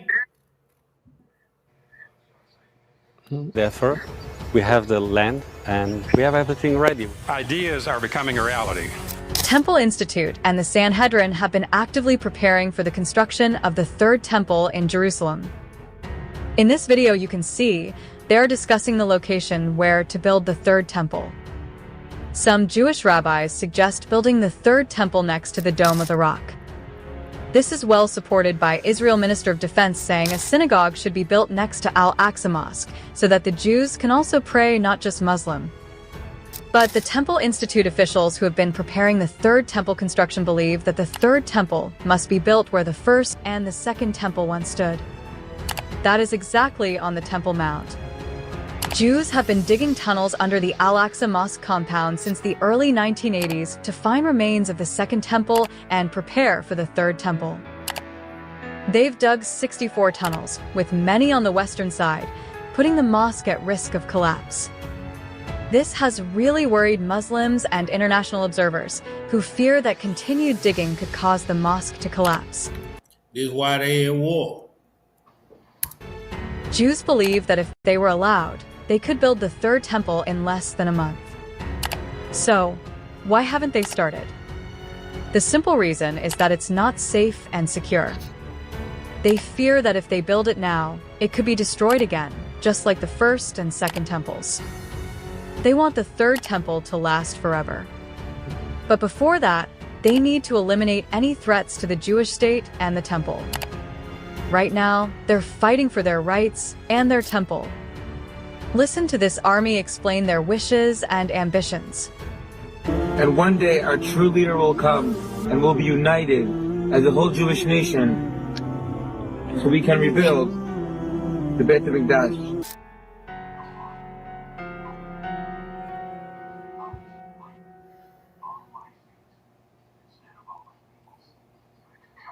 The current Israeli government, led by Prime Minister Benjamin Netanyahu, has shown strong interest in building the third temple. Although the official policy is to maintain the status quo, several officials, including Netanyahu, have expressed support for the idea. This is part of a broader effort to assert Israeli control over Jerusalem and the Temple Mount. The government's stance reflects their desire to fulfill biblical prophecy and strengthen Jewish identity. Pete Hegseth, the U.S. Secretary of Defense, strongly supports building the third temple on the Temple Mount. In a speech, he said there's no reason why it couldn't happen soon, highlighting the progress made so far. Hegseth believes this could fulfill biblical prophecy and strengthen Jewish identity. He also encouraged Israel to use the current political climate to achieve their goals. And there's no reason why the miracle of the reestablishment of the temple on the Temple Mount is not possible. Many see the current U.S. President Donald Trump as a key player in this effort because of his strong support for Israel. Trump has also expressed interest in rebuilding Gaza, calling it a big real estate site. Ownership position, and I see it bringing great stability to that part of the Middle East and maybe the entire Middle East. There's speculation that Trump could take over the Al-Aqsa Mosque compound and turn it into an international site. Some believe Trump could be the one to make the third temple a reality. Just wait and see, as we might be witnessing the second coming of Donald Trump. Take a look at the red heifer situation now. Many see 2025 as a significant year for the potential sacrifice of these heifers. The red heifers brought from Texas in 2022 have now reached the required age for the ritual, and there's growing anticipation that the sacrifice might happen this year. Temple Institute officials are working hard to choose one perfect red heifer, as 2 were disqualified last year. Out of the 5 heifers from Texas, 3 were disqualified due to white hairs, leaving 2 viable candidates. And the remaining heifers are carefully monitored to ensure they meet the strict criteria. It's an honor to be here with the first Jewish president of the United States. Based on the current situation, many believe that Trump will set the first stone for the third temple construction. You know the Jews believe that whoever built the third temple, he is the Messiah. That is why Jews never believe in Jesus as Messiah, because he failed to build the third temple. Presented to President Donald J. Trump for his extraordinary and heroic efforts. I like that very much. Will Trump be Jewish Messiah or even be the king of the Jews? Leave in the comment. Nah. Nah. Nah. All right. And when they build this temple, what they got to do? Well, according to their Talmud, they got to sacrifice a red heifer. You see? I hope that junk get blasted down by a missile if they do build it. See. If that is the case, we probably definitely have a huge hand in it. Yeah. Right? Who knows? At least people like citizens with a lot of stake in the globe's economy and ours. Yeah. I was also looking up like updates on the red heifers and stuff in Israel. Speaking of steak. Yeah, speaking of steak. That was good. Nice, dude. Dang it. That was good. There's not a lot of updates, but yeah, because a lot of people have been asking, like, hey, mention the red heifers again. Yeah, but I mean, things are getting serious. I saw this, I don't know how old the video was, but like I watched this whole video of the temple committee within Israel, and every day they're practicing the ceremonies and stuff for the temple. So they have like one guy that makes all the garments and stuff for the priests. They have the Levite choir practicing. They have all the instruments ready. Like, so they're just waiting for basically the go ahead to rebuild the third temple. But what is that? What is the go ahead?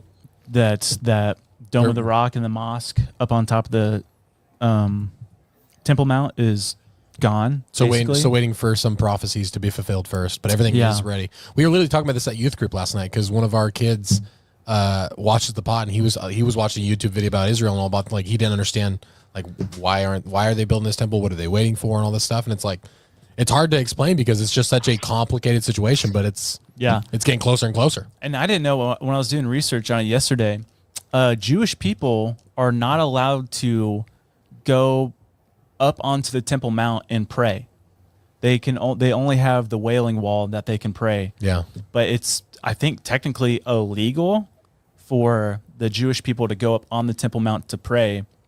It's what they do is Jewish people are allowed to go up there, but they have to enter through this like one gate, and they go up there and they're able to walk, but someone said that even if they like see like them moving their lips, like they're kicked off or arrested. Yeah, interesting. But this was as of today, which is a week ago. So when this comes out a week ago, there's all these, it was like, I forget the holiday that they not celebrate, that they have in Israel. It's a day of mourning. So mourning the loss of the temple and like all the terrible things that have happened to the Jewish people. Mm-hmm. But a ton of Jewish people went up onto the Temple Mount, and they're like face down, like praying and stuff. And so like they get in trouble? That's no. Like the guards were just like, wow. Yeah, I don't know. And which is huge. I mean, they have not been able to do that. I think last I saw was like during the Ottoman Empire. Oh my gosh. Like the Ottoman Empire are the ones that made it like if you're Jewish, you're not allowed to go up onto the Temple Mount. Yeah. So it's been hundreds of years since they've been able to like fully get on their faces and pray on the Temple Mount. That's crazy. Like that's pretty significant. Yeah, that's a big jump. Yeah. Man. But they're even doing like mock sacrifices right now. So like I saw this picture of, it's kind of funny how they're doing it, but like they have like the altar and they're just training the priests on how the sacrifice ritual goes. Yeah. But they have a cardboard cutout of the cow, of the red heifer. But I mean, they're actively preparing to do it. Yeah. So they're going to be ready. Yeah. So the sequence of events will go like once they have this signal or whatever, are they going to go and destroy the Dome of the Rock? I have no idea. Because that is... I think you could speculate that if they're hoping that something comes in and destroys it, or God himself comes and destroys it, you know? Yeah, or like the war progresses to whatever. Yeah. But I don't think they could get to the point to where the state of Israel destroys it. Right. Because then it's like politically that would be such yeah. a gnarly move. Yeah, because you have a lot of Muslim people living in Israel, you know? So like you can't just do that. Yeah. So it would have to be quote unquote an act of God to destroy it. But it's interesting. Man. Now, what's the history on the Wailing Wall? Do you know? It's just the wall of the Temple Mount. Okay. I don't know too much of the history, but I know that is what the Ottoman Empire said. If you want to pray on the Temple Mount, you're allowed to pray against the wall. Got it. But you can't go up onto it. Strange. Yeah. That is so much. That's just such a crazy life. Like just how different things are over there. Like just the different belief systems and so much rich history. Yeah. It's crazy. I would like to go one day. Oh man, that'd be so cool. Because you want to get that tattoo shop, right? That's enough. Yeah. Like the video said earlier, man, it's heating up. It's heating up. And we are vastly approaching the day of our Lord's return, our Messiah's return. So, in this Passover season, let us feast. Of course, this is a feast day. It's a festival day. But let us not only just for Passover, but throughout the rest of our days upon this earth, that the Most High finds in his heart so gracious to be so gracious and merciful to allow us to keep living.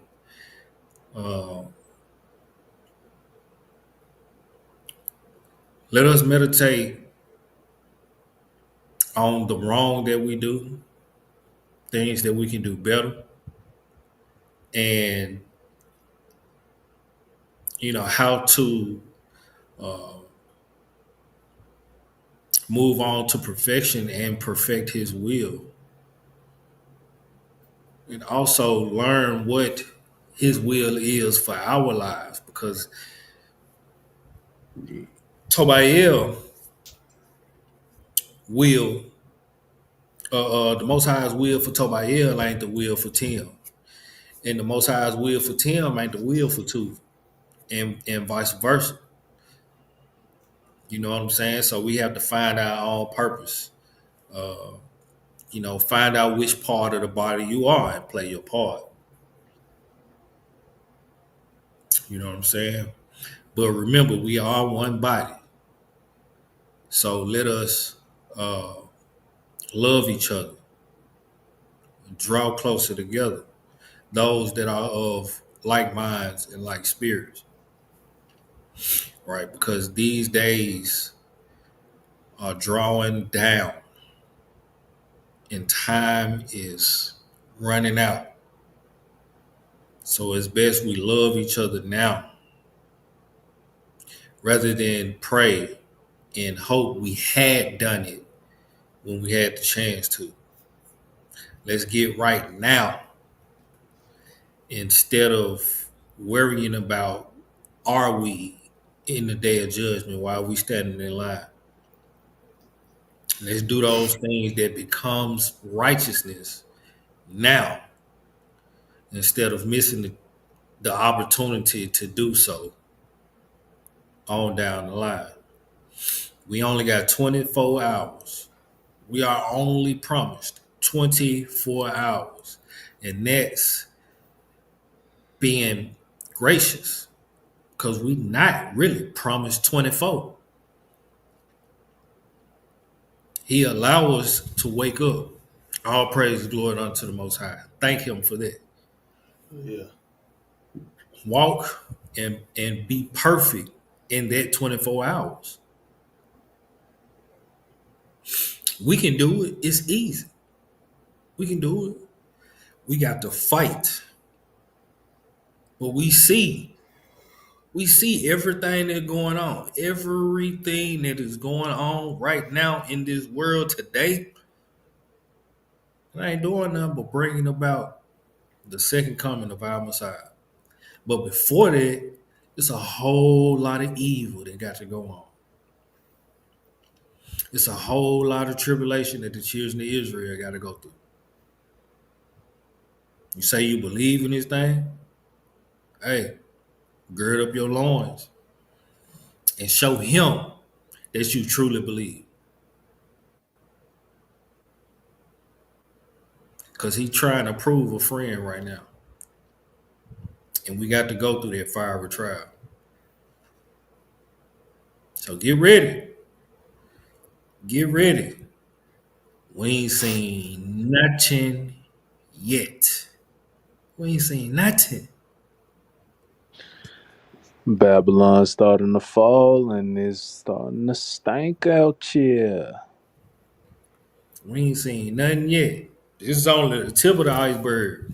On the tip of the iceberg. Huh? It said it's gonna be worse than Sodom and Gomorrah. And Sodom and Gomorrah, they had beds on the street.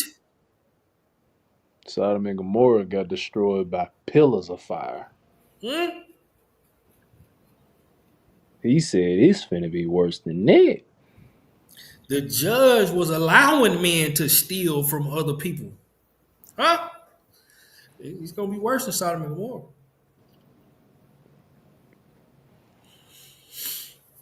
But I pray y'all got some edification, got some understanding, and were enlightened by the videos and the scriptures and the readings that took place on this stream. You know, this is the end. We're coming to the end of this Freestyle Friday. Most High willing, we get on tomorrow for a post Shabbat chop session. We will be going into the second day of unleavened bread. Brothers may be feasting, who knows? But guess what? I'll be here. All right.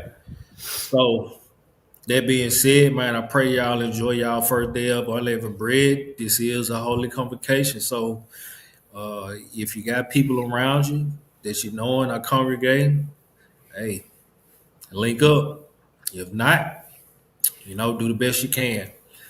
Give all praise, glory unto the Most High for, Him giving you the understanding, the wisdom, and the knowledge to keep His feast. Just do it in a right ruach. All right. Any of y'all brothers got anything? Nada. La. Tim? No. Well, not put on the full army of the Most High and prepare for war. Yes, sir. Gird up thy loins like a man and show thyself valiant for the law. And 1 Thessalonians 5:17, pray without ceasing. Yes, sir. Hallelujah. All right, we're going to close out like we opened up. And we out of here. Shabbat shalom. Shabbat shalom. Kadosh Hu,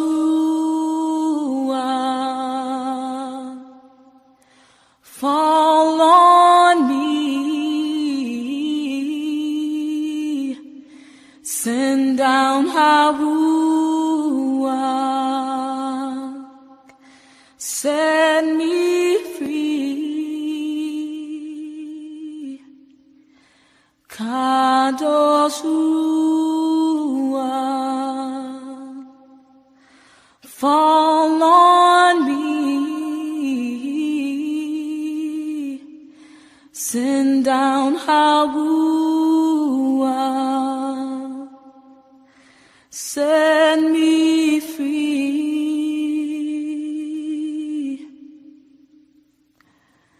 I've waited so long to feel you, searching and praying for truth,